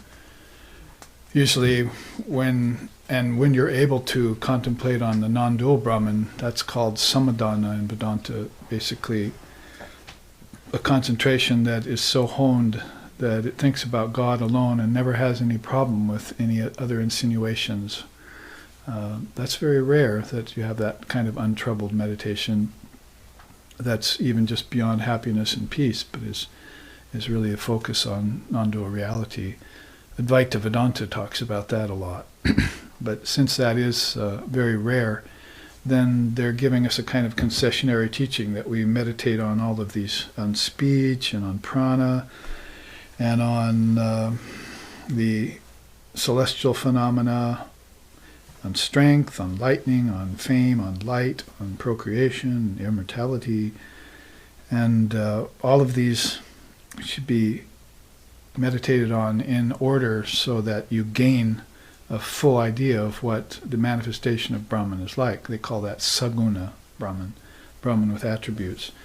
But it'll all be leading you, hopefully, and in good time or auspicious time, to a vision of the Absolute, or called a sampragyata samadhi by the father of yoga, or called nirvikalpa by father of Vedanta, or nirvana by the Lord Buddha. And that's, of course, a very rare vision. Sometimes it'll occur and just suggest itself to the mind for a minute, like I was describing at TRCI and DRCI just a couple days ago, that of a experience I had sleeping in a house I was on right on the beach, and at night, and it was all, my windows were all open, and it was a warm climate, and the ocean was just lapping really quietly up on the shore, and as I was falling asleep I was listening to the lapping of those waves, and then all of a sudden the waves stopped and there was complete silence for a few seconds, and it just put me into a thrill of ecstasy in between this waking and deep sleep state I was going into. And it so shocked me that I jerked my body and pulled myself out of it, and I was so upset at myself. As it's almost a natural sahaja samadhi about it happened to me, and just in this moment that was just poised on the very edge of eternity, as it were. And the absence of sound, all of a sudden startling you into that state. But you'll have these ideas, these traces of formlessness suggest itself to you when you've prepared yourself over years and followed the tradition and understood some of these precepts and some of these axioms and how to put them together in connections. And that's these charts I was going to put up. But first, let's finish this chart, because there was one quote at the bottom I wanted to read to you from Ramprasad. He says, "O mind, this projected world is only a faint reflection of reality, consisting simply of earth, water, fire, air, and ether, arranging and rearranging in hypnotic beauty. By attempting to grasp reflected images, we cheat ourselves of true experience. Turn instead to the original and discover the treasure of delight." So this is a song he's singing, actually. Kali Sangeet, it's called, a song to Mother Kali. So it's a nice way of summating in a more bhakti kind of way, or a more devotional kind of way, the way the aspirant would feel about looking upon the universe and seeing its emptiness. It's not unless you're very attached to the world, it's not a pessimistic teaching, but it'll be something that's very welcome, because that emptiness has that thrill of delight in it, seeing that all of these concerns out here don't need to concern you anymore, and you're transcending all relative issues and matters and karmas and brooding and sets of dualities and so forth. So that's putting a capper on this idea of the meaning of objects, which comes from this mention in this sloka we were just studying. Should one meditate on Brahman as objects of desire, then they all bow down before him. You see, so this is how to make objects bow to you. Or if you want to put it the yogic way, return the seer to its position of supremacy, because Patanjali put together the Yoga Sutras in such a way, because at the time he was noticing or observing humanity had become slave to the seen. The seer had become slave to the seen. See, and so actually the seer should be master of the seen, and actually it should be master of the unseen too, and hopefully of the obscene as well. So all those levels, again, outer, inner, and transcendent, the seer sees itself as different from all of those. But in the way that the ancient rishis explain this, as I was saying at the beginning of the class, it's more a view of all this, than not this, not this. They were, many of them were householders, so they experienced the path to Brahman through these comprehensive ways. Sometimes the other way to go is called abhava, where you just take a sword of wisdom and cut it all away and you're done with it. You're never going back to it again. Have no hope for me forevermore for the world. I'm gone and gone forever. That saying attributed to Lord Buddha. So, but those who are either giving up the world by degrees or just becoming content and satisfied with what they've experienced, but seeing the limitations to it, then they're going to want to also graduate to a state of formlessness where they can be witness of all and experience that ultimate bliss called Ananda, which has no opposite to it. And happiness has sorrow and so forth. But Ananda, they say, no opposite to that. It's a all-consuming, unalloyed, uninterrupted bliss that the soul enjoys. So I wanted to, in fact, the rishis came up with this peace chant. It's good that I just laid my eyes on it before I closed this. From the infinite the finite has come, but being infinite, only infinite remains. So all of the finite has come out of the infinite, as we've been saying in these processes, you see. Everything from out of the Om all the way down to subtle objects, and then it'll return. In Western society, we don't have any return. We just have Big Bang out, and that's it. And one lifetime to boot in it all. But it's different the way the ancient seers saw this, evolution, involution. And then what was beyond evolution, involution? Manifest form, unmanifest form, and supremely unmanifested form. So that was all old ancient wisdom, perennial wisdom, and cultures got illumined by that. Some, India, then to Tibet, and then to China, and then to Japan as Zen, 64 generations later. I mean, that's all India, Indian wisdom moving around. And you don't see much of that kind of wisdom in other religious traditions or other scriptures. You only see it in India, and it's many, many scriptures, and it's many, many realized souls. So that's why we ought to wake up to this fact, and Vivekananda is sort of here as the harbinger to the fact that this ancient wisdom, although it's not the sole possession of any religion or any soul, nevertheless very concentrated in Mahabharata. That's what they called India before the Hindus, the English started calling it Hindus, India, right? Hindu, India. So Mahabharata means the great eternal land, the great eternal religion, Sanatana Dharma, that came out of it. And that's what you're studying when you're studying Dharma per se. Even Buddhism started there in India. So Lord Buddha was an Indian man. Or if you ask the Nepalis now, they'll say, no, he's a Nepali man. See, because the border shifted recently. I was in Nepal and said, Buddha came from India, and they all said, no, he came from Nepal. So I let him have it, you see. Who wouldn't want Buddha to come from their country? Possibly the greatest soul that ever visited the earth, Vivekananda said. So when we look at the final wrap-up of the Taittiriya Upanishad, we want to hearken back to a year and a half or two ago when we took these two charts. When I crafted these two charts from the slokas themselves. One was about these mystical utterances, Bhur Bhuva Swaha, and finally the fourth realm that they uncovered at the time, and the other is the sacred doctrine of conjunctions. Now, all of this let's see here. Yes, in conjunction with the final sloka, which I will read here.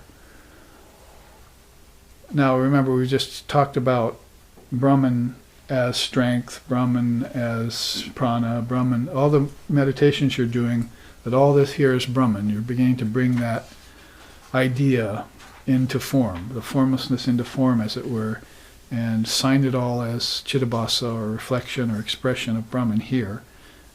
At the same time, keeping aware of the fact that Brahman can never be limited to a form. So it's rather a subtle set of dualities you're starting to concentrate on. Like you've been trying to understand happiness and sorrow and pleasure and pain, and those are very base dualities to meditate on. Now you've come up and you're beginning to concentrate on form and formlessness, or bondage and liberation. The soul doesn't like that idea of bondage and liberation. It wants to be ever free and never bound, because that's its true nature. So remember, we're taking this final sloka in conjunction with what was read before it about all those meditations on Brahman. Quote, "And this one who is here in mankind and that one yonder in the sun are the same. They are one and the same, and that one who knows this, upon departing from the world and the body, transcends successfully the selves consisting of Ana, Prana, Mana, Vijnana, and Ananda, the five sheaths." So consistently, you see, and successfully, one by one, transcends those as he becomes more aware of this superlative knowledge. And traverses these worlds, enjoying food at will and assuming forms at will, and remains singing the following hymn. Now this is from the Samaveda, and you've heard it already. "O wonderful, O wonderful, O wonderful. I am food, I am food, I am food. I am the eater of food, I am the eater of food, I am the eater of food.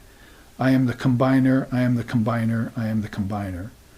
I am the firstborn of the world order. I exist even prior to the gods, and I am the center and source of immortality. Who gives me away has protected me. I, the food, eat him who eats food all for himself. I have overcome the whole world. I am a splendor like the sun." So it begins to say it as it is.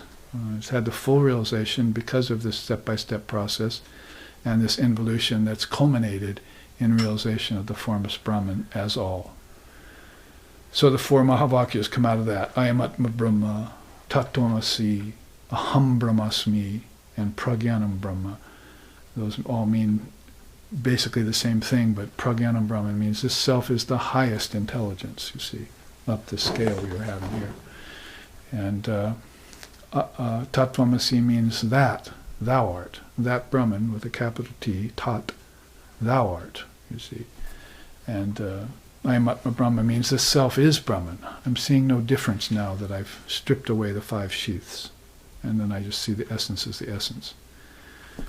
And then finally you had Aham Brahmasmi, which is probably the most direct of all the four statements. I am Brahman. I don't think you can get any less direct than that, you see. No doubt in that statement by that great seer. Aham Brahmasmi.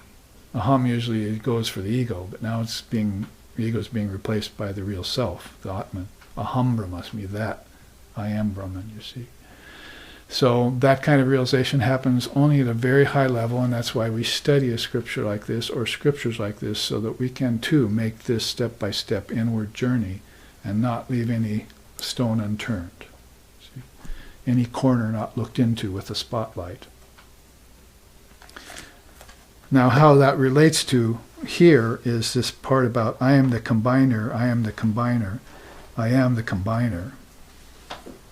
That song that's being sung there, you see, again you might ask, why is he saying it 3 times? Because I am the combiner out here, I am the combiner in my inner state, and I'm also the combiner at the doorway to the formless, you see, causal realm. And I'm the food at all those levels too. So he's bringing that point home, that he's realized the AUM of Om, if you want to put it that way, and connected them all. And once he knows Om, then he knows Brahman. The Word was with God, then it was God. See, so the Word was with God before I knew that, and then it was God. It was the same reality when I knew that. all those conjunctions. So conjunctions here are very important. And let's look at this chart quickly. Meditation on the great combinations. That's a very important teaching. Everyone likes conjunctions and combinations.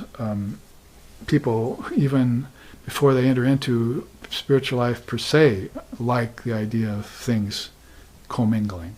You see, admixtures, coalescence, that kind of thing. And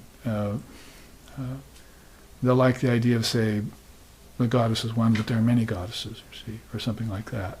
They get really enthused and excited about the idea of many becoming the one, and the one reflecting the many, even before those kinds of teachings are given to them in the traditional way. So it shouldn't be that much of a step or a far cry, as they say, to meditate on the great combinations. And this is one of the most direct quote I've ever found about the quintuplication process in any scripture, except maybe the Panchadasi. It says here, the illumined seer who revealed this essential wisdom by his deep intuition, having grouped the various elements of existence, declared that the entire universe of gross, subtle, and subtle worlds is based in sets of fivefold principles, and that one set of fives enables and preserves the next set of fives. The seer opens up cosmic vision by knowing this principle of fives based on facts known to all.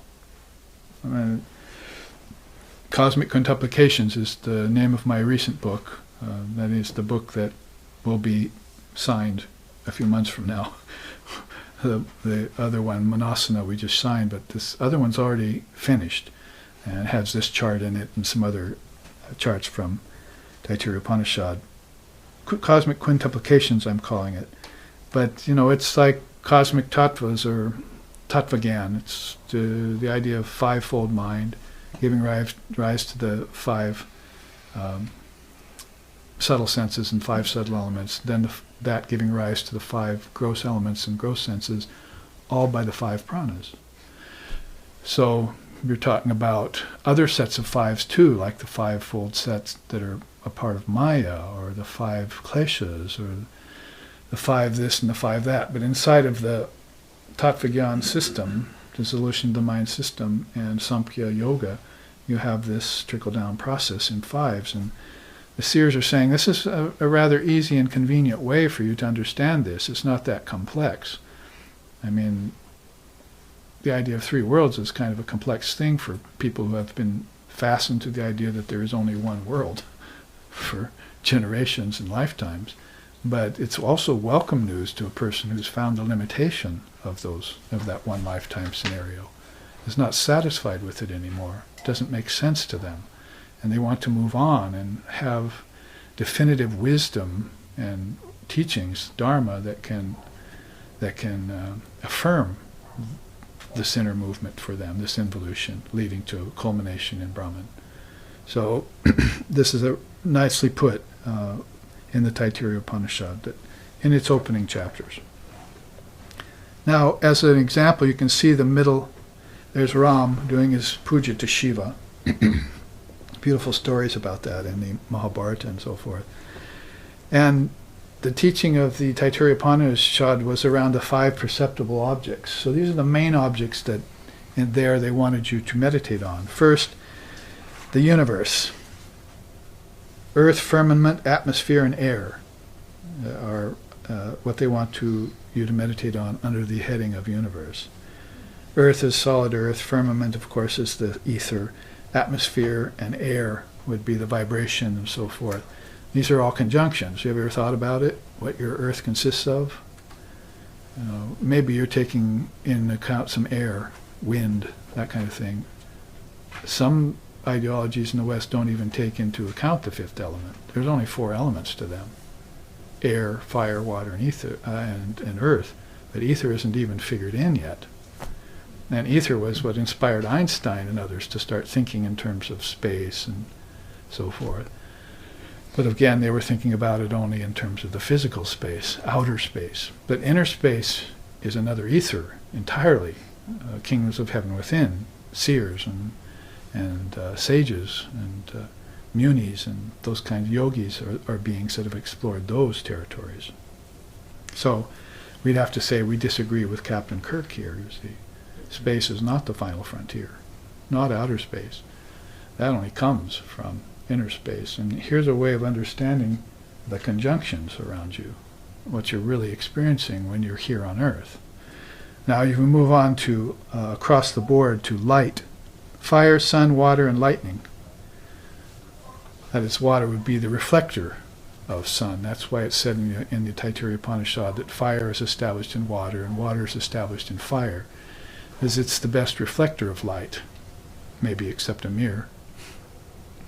But water, of course, is abundant all around the world, and apo va annam, water is food. We said that last night at the puja when we offered a petal, flower petal, into that glass of water to sanctify it. Apo va annam, water is food, because when rain falls, all beings are happy because they know there's going to be food. So water and food go together. Water is established in food, food is established in water, and those are both well established. And the one who owns them and knows that knowledge, he himself is also well established. He can give food to others. So if you're looking at that in terms of the food of wisdom, then you know why the preceptors and the acharyas and the gurus and so forth, the dharma teachers, have stepped out and started to share food with you on a level of mind intellect, you see. And that's why they've done that. Now here's another one, learning. Interesting conjunctions to think about from this ancient system. In learning you have the teacher, the student, study, and the imparting, the process of imparting the wisdom. That's all a complex system as far as the Shiksha bringing firewood to the door. The guru says, take that firewood to my wife. He puts the firewood in there, starts the fire, the food starts cooking. Then he goes, the wife sends him back out to the acharya, the householder guru, and they sit down and they start talking about the teachings. So all of that starts the process of guru, shishya, and dharma. But there's also the imparting of the wisdom. You might say, if you look deeper into that particular vyahriti, or conjunction, that there's also in it the qualification of the student and the adeptship of the teacher. Where that's present, then you have a very high imparting, and we call that in English transmission. Like when I sat in front of a Sheshananda, I wasn't sitting in front of a professor learning a subject. I was sitting in front of a lumen soul who was transmitting his experience direct into my heart through my ears. And my ears had to be open, and they always were. And the vibration had to be clear, and if it wasn't clear, I asked later to clarify it. See? So therefore, any food you're taking in has to be prasad. Prasad means clarity. It doesn't mean sanctified food. You have to have prasad of mood, prasad of mind, prasad of food, and prasad of spirit. Those are the 4 prasads. Remember we looked at them? Was it yesterday or last week? Yesterday. So all of this is conjunction. It's just simply the teaching of conjunction. And Taittiriya Upanishad is really the only one that's focusing on this. The other Upanishads mention it as sort of like, oh, you know this already, you see. But Taittiriya is sort of an esoteric doctrine, and it's sort of difficult to comprehend till you go through it with a teacher, and he tells you, well, these conjunctions are to be culled out and meditated on. That's why we just went back here earlier and said, meditate on safety and preservation in speech, acquisition in prana, work in the hands, motion in the feet, and so forth and so on. All those things are conjunctions. But there are conjunctions outside of conjunctions. That is, there's the inner conjunction going on, but then there's these supports for them. And these are principles in the world, and they're principles in God's mind, and when the Dharma comes to earth, it's going to come through samskaras of conjunction. See? There has to be some support, some stable position by which these things work themselves down into the human mind and consciousness. You see? So when you start studying, you see that they're not new, they're ancient. And they are what's operating in you when you understand wisdom, when you take in teachings from the Dharma and you begin to glean it, and you begin to refine it, you begin to realize it for yourself. And it's all based on these ancient principles that always were and never will not be. And this is how to unwrap a scripture and to get inspiration from it. Now, if you look across time, there's progeny. Very important to the ancient rishis. They've already just said nicely, didn't they?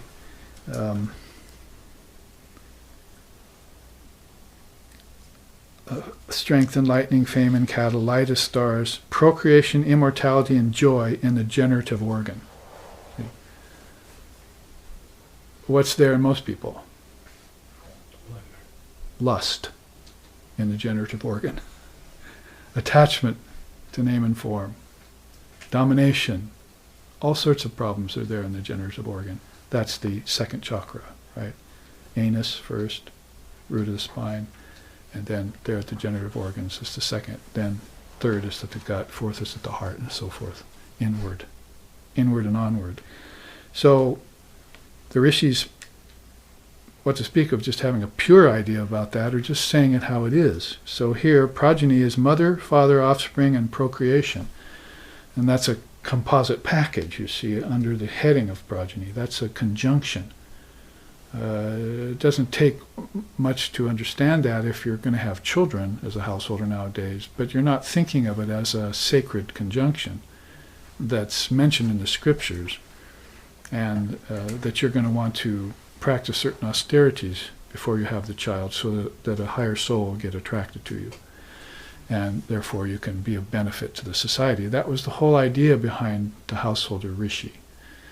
They wanted to have those great souls pass the wisdom on to them, and they would pass it on to their children. And remember, it was not written down. This was all by reciting and memorizing and explaining. Where does that come from?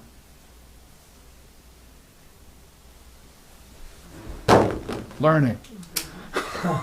Where else? See? So the conjunctions are conjunct. You can't just leave the conjunctions hanging out there as 5 different things. They also connect, you see. And this is the whole teaching, I think, the essence of the Taittiriya Upanishad is connectivity. And it's kind of a word that is used in different ways today, but spiritual connectivity is profound, see. And it's a route and a path for the householders. Quite often you see a person who wants outside the world, or a monastic person, they're not going to be dealing with this. They should have already known that so that they can get back into the body through good parents. You see, so they'll know this is a conjunction that exists in the mind of God, so in the transmigration process they can take what's best and bring it to the rest. See? Bring it out. As they come down through the chakras, or from 24 cosmic principles, or in the 3 worlds, however you want to say it, then all of this will manifest in them, and they'll have it with them, and they'll bring it and spread it broadcast. I mean, basically, you could say that's really the whole import behind Om Bhur Bhuva Swaha Tat Savitur Varenyam Bhargo Devasya Dhimohi Dhiyo Yona Prachodayat. Om Shanti Shanti Shanti. Isn't it? The 3 worlds. And we'll get to that here a little bit when we come to it. But the Gayatri itself is based on these kinds of eternal principles, tattvas, verities, samskaras, if you will, divine samskaras of the cosmic mind. The householders must know this.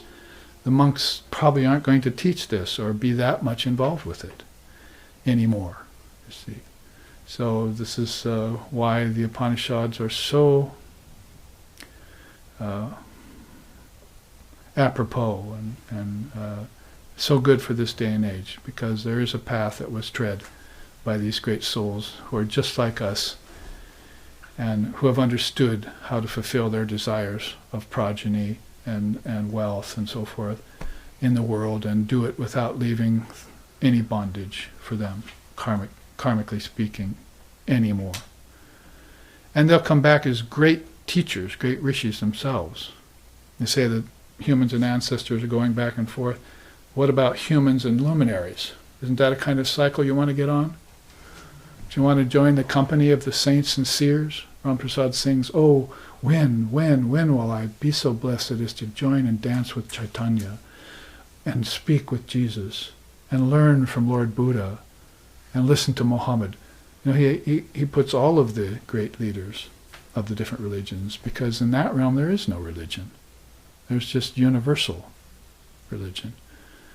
There was no Christianity when Christ walked the earth, no Buddhism when Buddha was here. So what do you think? They've come here to put their name on something and stamp it there and have a bunch of people misunderstand their teachings 2,000 years later? No. They're walking scripture. They're sannyasins in their own right.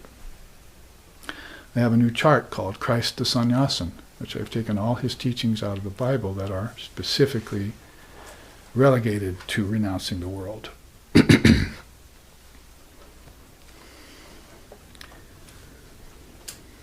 So, final one here. How about the conjunction of the self, the ego? How do they deal with that? Lower jaw, upper jaw, speech, and tongue. That's the conjunction there. It's very important, the head, you see. We have the body and so forth. In monkeys we have the tail. But in human beings we have the head, you see. Sri Ramakrishna used to say,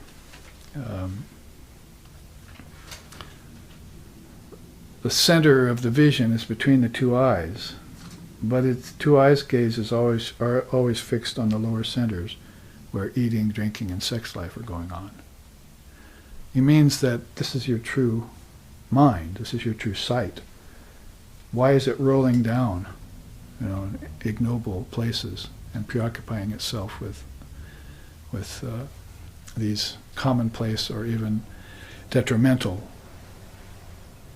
channels of lower thought? It's naturally poised here, right? This is where it is.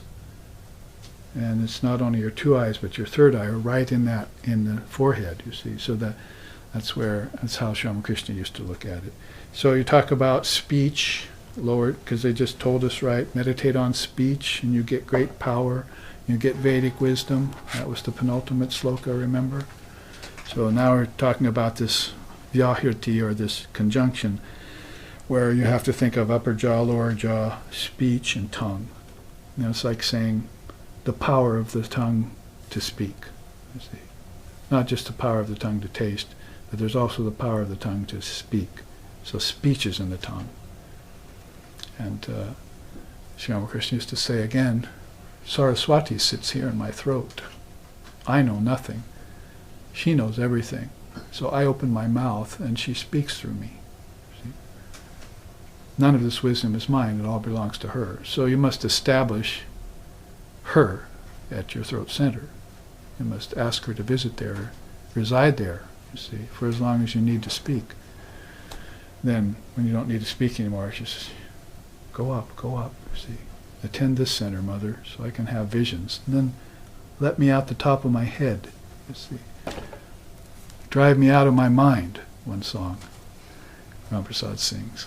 Oh, drive me completely out of my mind, O Mother. What need have I of knowledge and reason?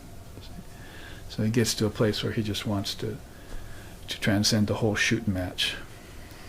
But not going to be able to do that very easily, is he, without knowing these connections, these conjunctions, this step inward process, the kingdoms of heaven within, and what it leads to. All right. And interesting that there are 5 types of objects, but these are the 5 types of perceptible objects as related to you by the Taittiriya Upanishad and its great rishi. Now let's read the final quote from it.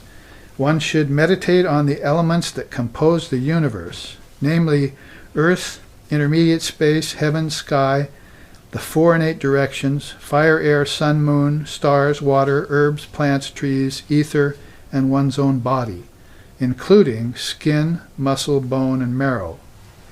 Then meditate on the 5 senses and the 5 pranas. Then contemplate Om, the universal term of compliance, which is Brahman. Beautiful, right?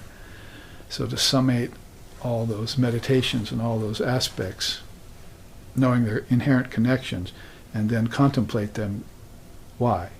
Eventually, because it'll just give you bliss. That is the whole meaning of this song here. Oh wonderful, commentary says.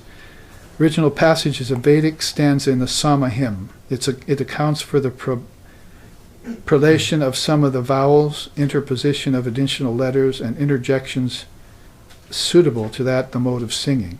The active word forms are given in the Anvaya. The whole song is a transcription of the mystic experience of a sage who has realized Brahman. It is his unspeakable wonder that although he is the pure spirit, he has become the material universe with all its dualities. Unspeakable wonder. So you say the wonder of Brahman and formlessness and Nirvikalpa Samadhi, that can't be spoken of either. But he's even stunned into silence, Jada Samadhi they call it, by seeing these conjunctions and all these connections leading inward and following them like a trail, blazing a trail, reblazing it if you need to, and then seeing how he's connected to all this. That all of this has come out of him. How? This way, in sets of 5s.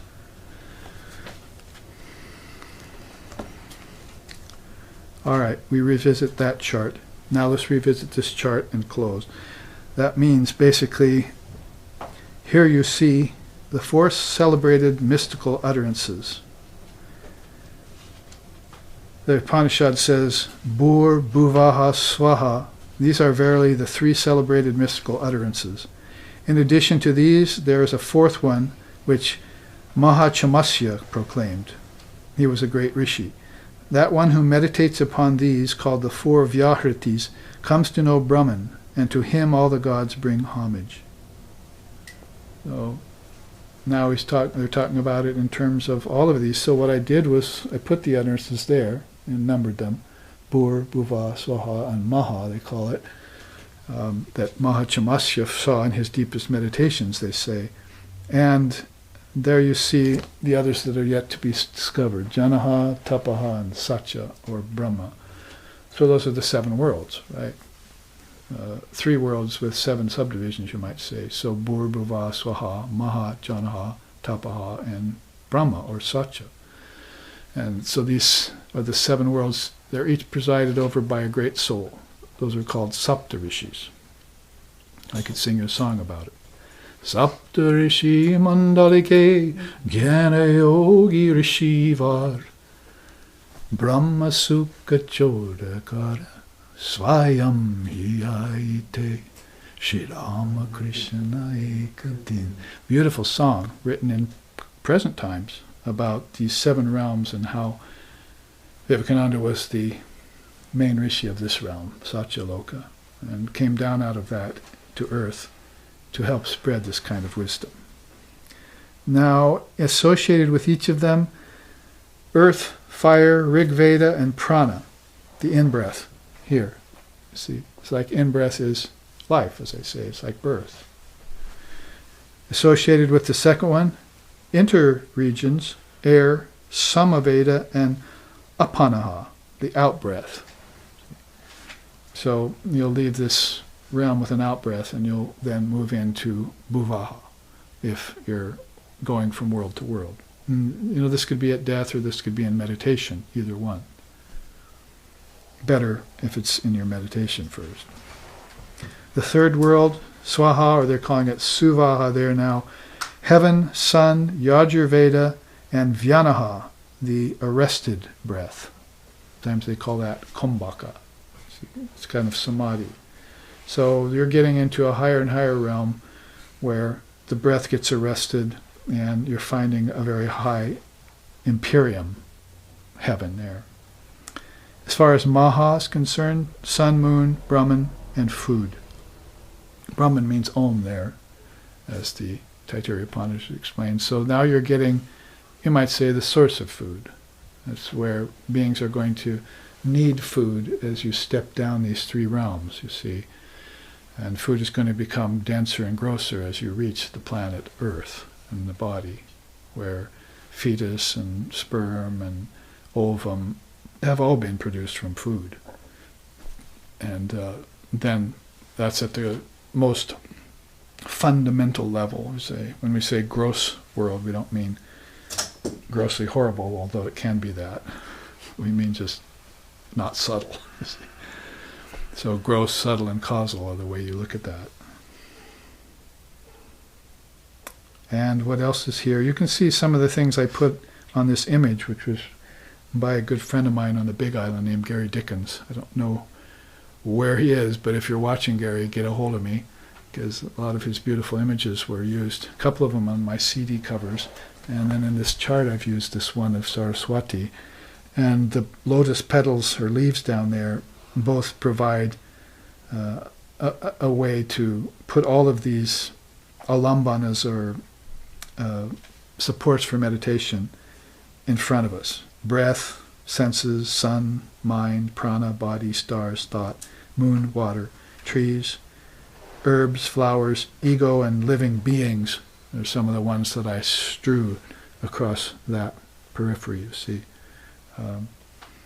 And the quote there, verily, through the sun, all worlds, through the moon, all lights, through Brahman, all the Vedas, and through food, all animate beings are magnified. They're always giving us this very compact, intense, and tantalizing ways that are touched or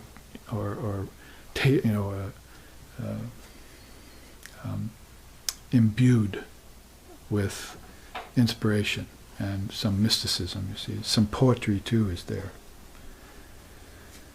Now, the final quote. The worshipper meditates and, leaving the body through the subtle nadi, gains union and abides in fire by uttering bhur, and in the air by uttering bhuvaha, and in the sun by uttering swaha, and finally in Brahman declaring maha. He reaches the Lord of sight, hearing, speech, and understanding, and becomes the divine Brahman. So this is how the Rishi of the Taittiriya Upanishad explains further the process of leaving the body through this nadi. I don't know if, I guess it wasn't here, but in the correctional institutions, I was telling Mike, just imagine a hollow tube, and it's got a covering here, and then 7 divisions, and covering on top, and and then you have to somehow penetrate through that covering to get into it. That's the sushumna. So if you can only penetrate so far, then you enter and exit out of that center through hundreds and thousands of subtle nerves that are connected to those lands of Bhur and Bhuvaha.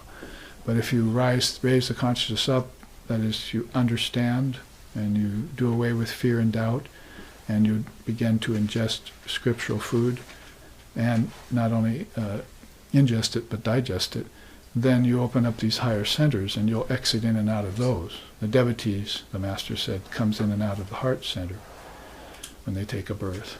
So they may have a few karmas or a few desires or some desire to see God in form or whatever it might be, so they'll come in and out of this heart chakra. It's called anahata.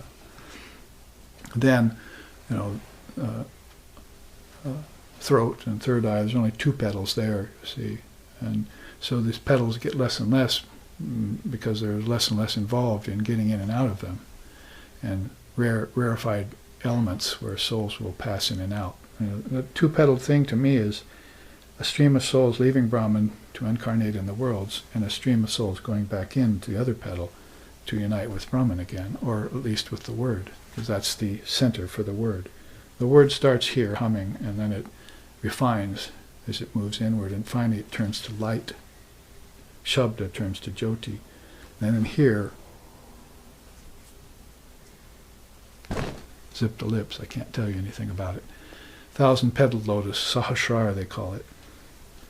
So, beautiful quote there in the Taittiriya Upanishad. We know the Shvetashvatara Upanishad had lots of those quotes about the nadis, subtle nadis, and so forth, and so is the best Upanishad to tell us about this. But Taittiriya Upanishad also lending its wisdom to that.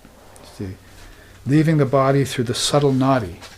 So it's a stark statement for you. It's giving you the secret of life, secret of creation, how things move in and out of the body, far beyond the fear-ridden and doubt-laden, narrow idea that death is real. Death is an outright illusion.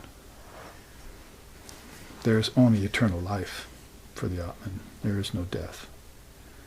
Now, and we have arrived here with still some 20 minutes or so, I thought I want to leave the final lines of this for just before we end the class, but I thought I'd give you an idea of the comprehensive food that you might want to be digesting once having understood all that, and that's called the latest incarnation of Jnana wisdom, or Atmagyan, Swami Vivekananda. Many of you know that we used this entire chart for a full retreat we gave on how to qualify ourselves in the Dharma, and shown it at various other locations here and there. But one of those favorite pictures of Swamiji, who makes it seem like he's more like one of us, a Westerner. He got together this garb. It was kind of part preacher's outfit and part sannyasin, and was very handsome and very apropos. But the same when he thought of the Bellarmat, how he put together the best of the Christian church and the Muslim mosque and the Hindu temple into the architecture. It's a very beautiful structure that just bespeaks of universality and the realization of all religions as being true by Sri Ramakrishna, his guru. So you see here, we've gone through this before, some of us in depth, but now look at it in terms of food. When you've brought food up the chakras, or you've understood the involution-evolution process, or effectively dissolved the mind and reanimated it every night, every lifetime, and you know that you've done this, and you have no doubt about that anymore, then you want to remove any sorts of doubts or kinks in the process, then you want to understand more and more, like Ram Prasad sings, I want to become infinitely wealthy with all the teachings of Divine Mother. Now that I know the basic truth and I'm free, but now I have this kind of huge appetite, you see, and I want to ingest all the food that Divine Mother has. I want to eat it all. I want to know it all. See, I know and I know that I know, he says in one of his songs. So here the sadhana shastras say the competency of the spiritually initiated aspirant is crucial for the determination of its true significance. This is called adhikara vichara. Vichara is inquiry, and adhikara is becoming qualified to understand. Qualification of the aspirant according to capacity leading to merit. The sages and seers deem it essential for Vaidika and Tantrika disciplines and studies. So Vaidika, Tantrika, the Vedic stream flowing, the Tantric stream flowing right next to it. There have been too many misunderstandings about this. They've always intermingled their waters so much, these two rivers, that sometimes it's hard to find out what's Vedic and what's Tantric, and which came first. But the most recent thinking is that the Tantricists were there first in the Indus River Valley, and there's some diggings going on in Mohenjo-Daro and Harappa caves and so forth that are unearthing statues of Prajapati, like the ancient Shiva, and Divine Mother images too, Shiva and Shakti. So there must have been this ancient Shiva and Shakti worship going on, probably before the Aryan incursion, they're saying now. And when the Vedicists came into Mother India like that, they started adding their love of wisdom and their love of Om, the word, to the tantric wisdom of worship. See, so like for instance in Tantra, one of the things you're going to want to do is have this idea of Upasana Jnana. Now, these are some 7 or 8 darshanas that I teach from, that I've studied. There are more in India, Jainism and Sikhism and other ways, but these are kind of the main ones that we come upon. That is Vedanta, Buddhism, Yoga, called Patanjala, Tantra, Kundalini Yoga, Sankhya, and Vasishta's Yoga has to be counted in there. So, when you look at these, and you place them around a great master like Swami Vivekananda, you know that he's the enjoyer, the eater, the purveyor, and the giver of all food. See, that's where you go to a soul like that to get nourished on levels that before you hadn't even dreamed were possible. And now you've had this awakening, and this food is beginning to infuse you at all levels of your being. You can't stop thinking about it. Can't stop thinking about the teachings. That happened to Milarepa. It was like a Tibetan monk, see, that helped Tibetan Buddhism get its start, like around 700 AD or so. So then this Milarepa, he said, when I hear the teachings of the Dharma and think about the Dharma, I can't help but want to share them with others.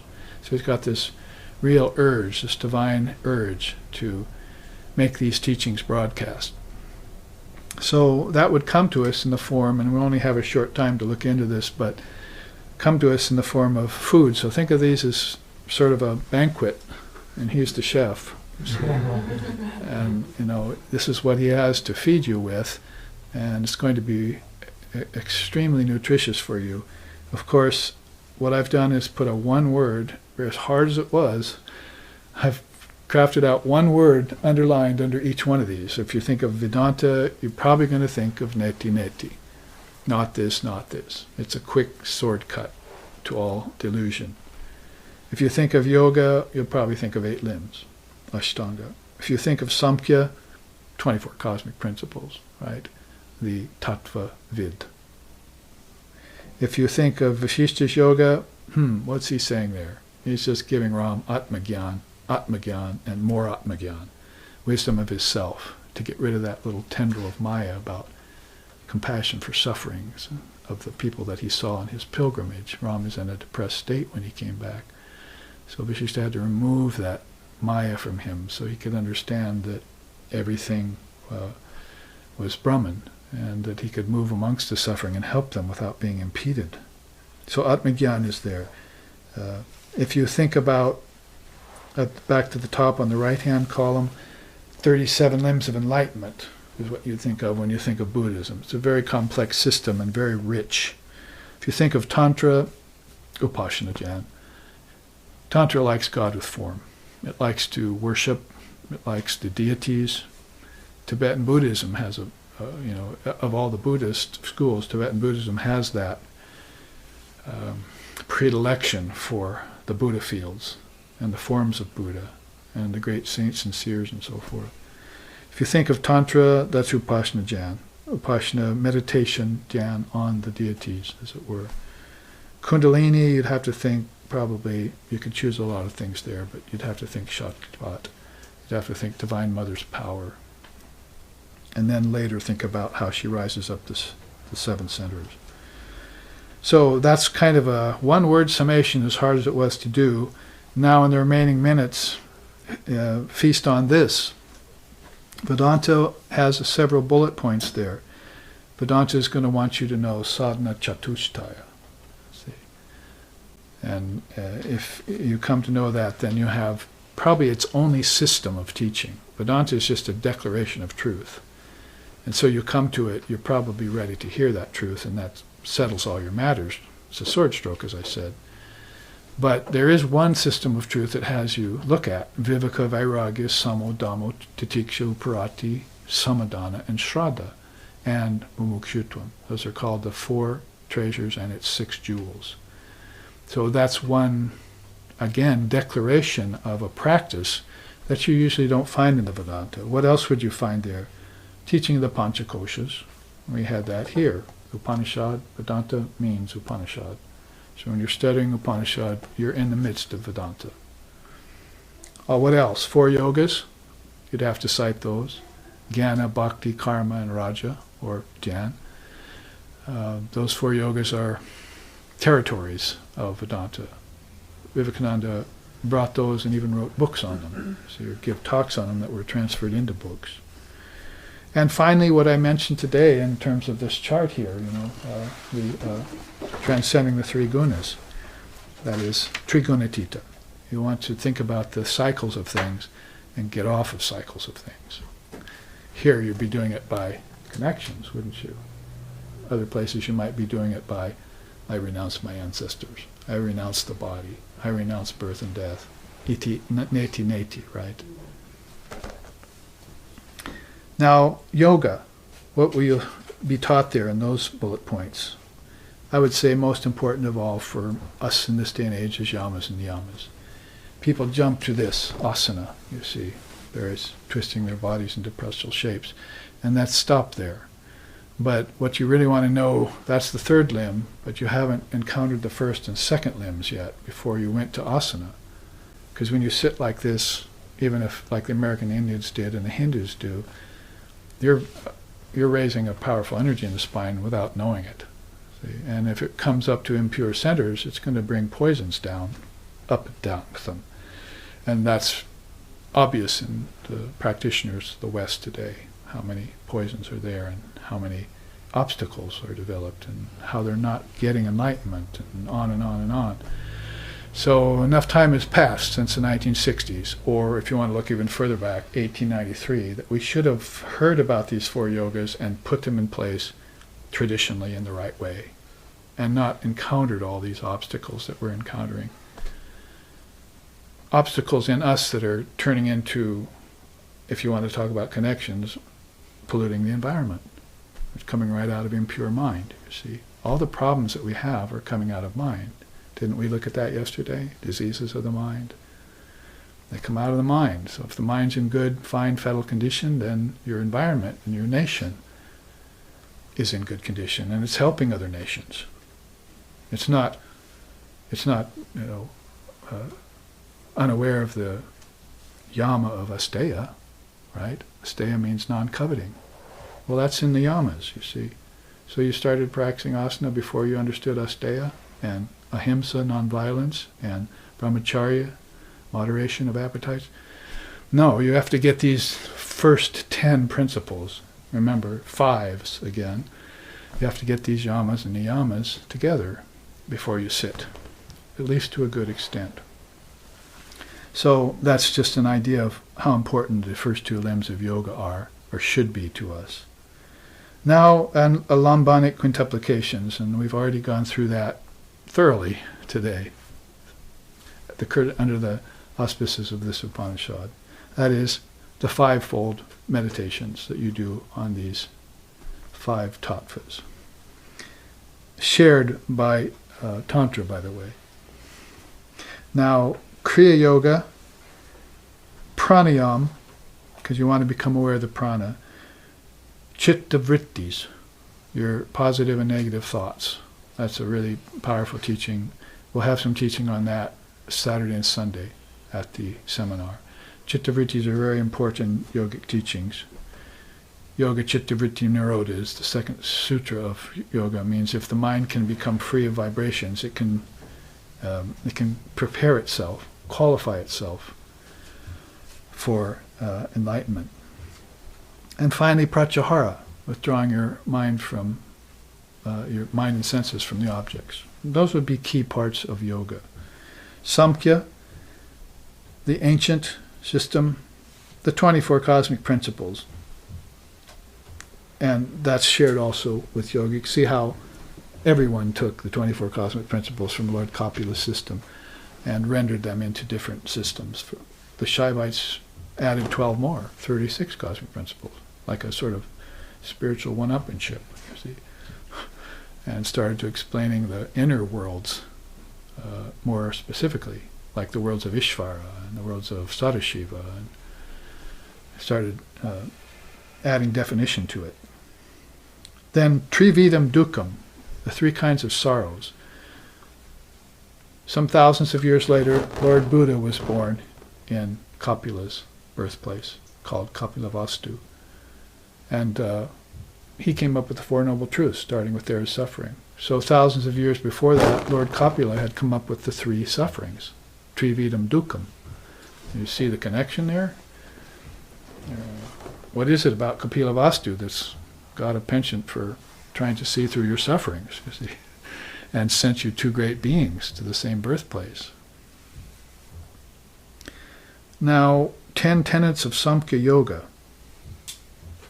Those are pronouncements of Purusha and Prakriti. The 9 complacencies and the 8 great accomplishments. We looked at those recently. Now, across the bottom, the Shishtas, Yoga, pretty much key teachings there are the 4 sentinels, how to destroy your karmas and samskaras. I'm just calling that karma samsara vinasha. And the 5 akashas, how there are many different spaces inside of you. That's pretty much a gift of Vasishta, Lord Vasishta in the earliest times. How there are 5 spaces is, my chart on the 5 Russian dolls, right? Well, they each fit back inside of each other. So the 5 akashas each come out of each other. And the littlest Russian doll is the earth, and then you've got prana, and then you've got, Bhrigu, it's all marching back inside to this ultimate doll, which is the Brahman, you see, that contains them all, right? One way of understanding it more easily. We are coming up to it. We are racing to the finish line. We're going to win, too. Yeah. Now, Kundalini Yoga, with its Shaktipat accent. They want you to know about anaprasada, purity of food. And the teachers that came in the 60s, I'm not mentioning any names here, left that out, pretty much, in lieu of occult powers and so forth. So anaprasada, the purity of food, is very important to the beginning of Kundalini Yoga. Then Mukhya Prana. Mukhya Prana means good health from good food. And you don't want to stop there. Asana and pranayama. So Kundalini Yoga shares that with the yoga system, the yamas and niyamas. Then Kundalini Shakti herself. And actually, I just flip back here for a minute. I wanted to say that gross prana and psychic prana, as you go up this gauge, ends in Chit Shakti. You see, that's a higher, she's the controller and purveyor of all energy. Like at the break we were talking about the spider and its web. And the prana goes out from her like a web and connects her to everything. Well, she's that spider, Chit Shakti. And this is Father of Yoga's word for her. Father of Yoga who told you that you didn't have to believe in God to practice yoga, that you'd come upon what God was yourself just by doing the practice.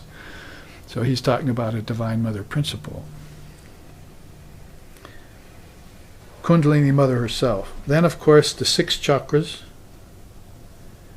Ojas, Tejas, and Gyanachakshu. So these 6 chakras, because this isn't really a chakra, it's called a chakra sometimes. Ojas is that stored up power from food that takes the Mukhya Prana and turns it into energy for sadhana. And Tejas is that light that shines from the being who has completed that process and can now, as the Upanishad was saying, transmit or convey that teaching to others. Then Gyanachakshu, very important focus on the third eye.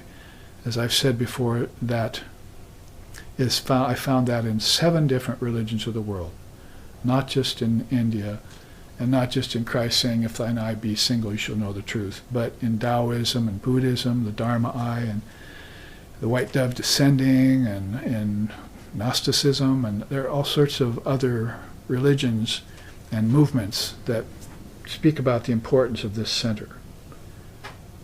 Don't do this at home, kids. See, focus here. All the teachers say, focus there, maybe for years, and let Mother herself open up these other channels. People concentrating here right at the outset, not good. So many kooks, and people spiraled down into the basement of hell by doing that. So Gyanachakshu, very important. Did we cover them all? We did. We took the quote, and then we salute Vivekananda, and we salute the Rishi of this Upanishad. Let's read the final sloka. That one who is here in man and that one yonder in the sun are one and the same. That one who knows this on departing from the body and the world transcends successfully all selves consisting of food, energy, mind, intellect, and ego, and traverses the worlds enjoying food at will and assuming forms at will, and remains singing this following hymn: O wonderful, O wonderful, O wonderful. I am food, I am food, I am food. I am the eater of food, I am the eater of food, I am the eater of food. I am the combiner, I am the combiner, I am the combiner. I am the firstborn of the world order. I exist even prior to the gods, and I am the center and source of immortality. Who gives me away has protected me.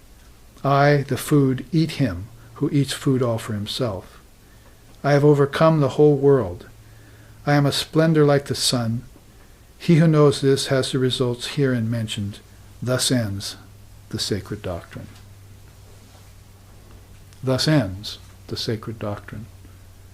Thus ends the sacred doctrine. Let's close with a chant.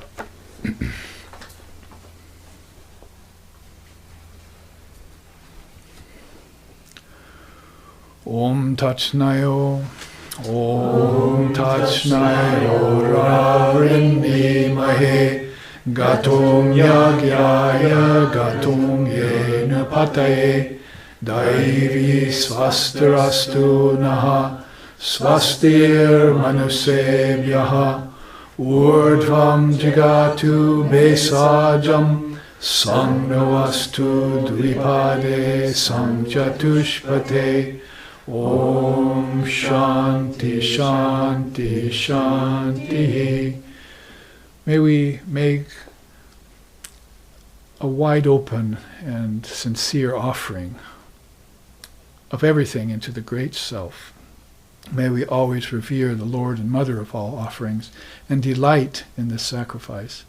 May divine blessings be upon us. May peace be into the entire human race.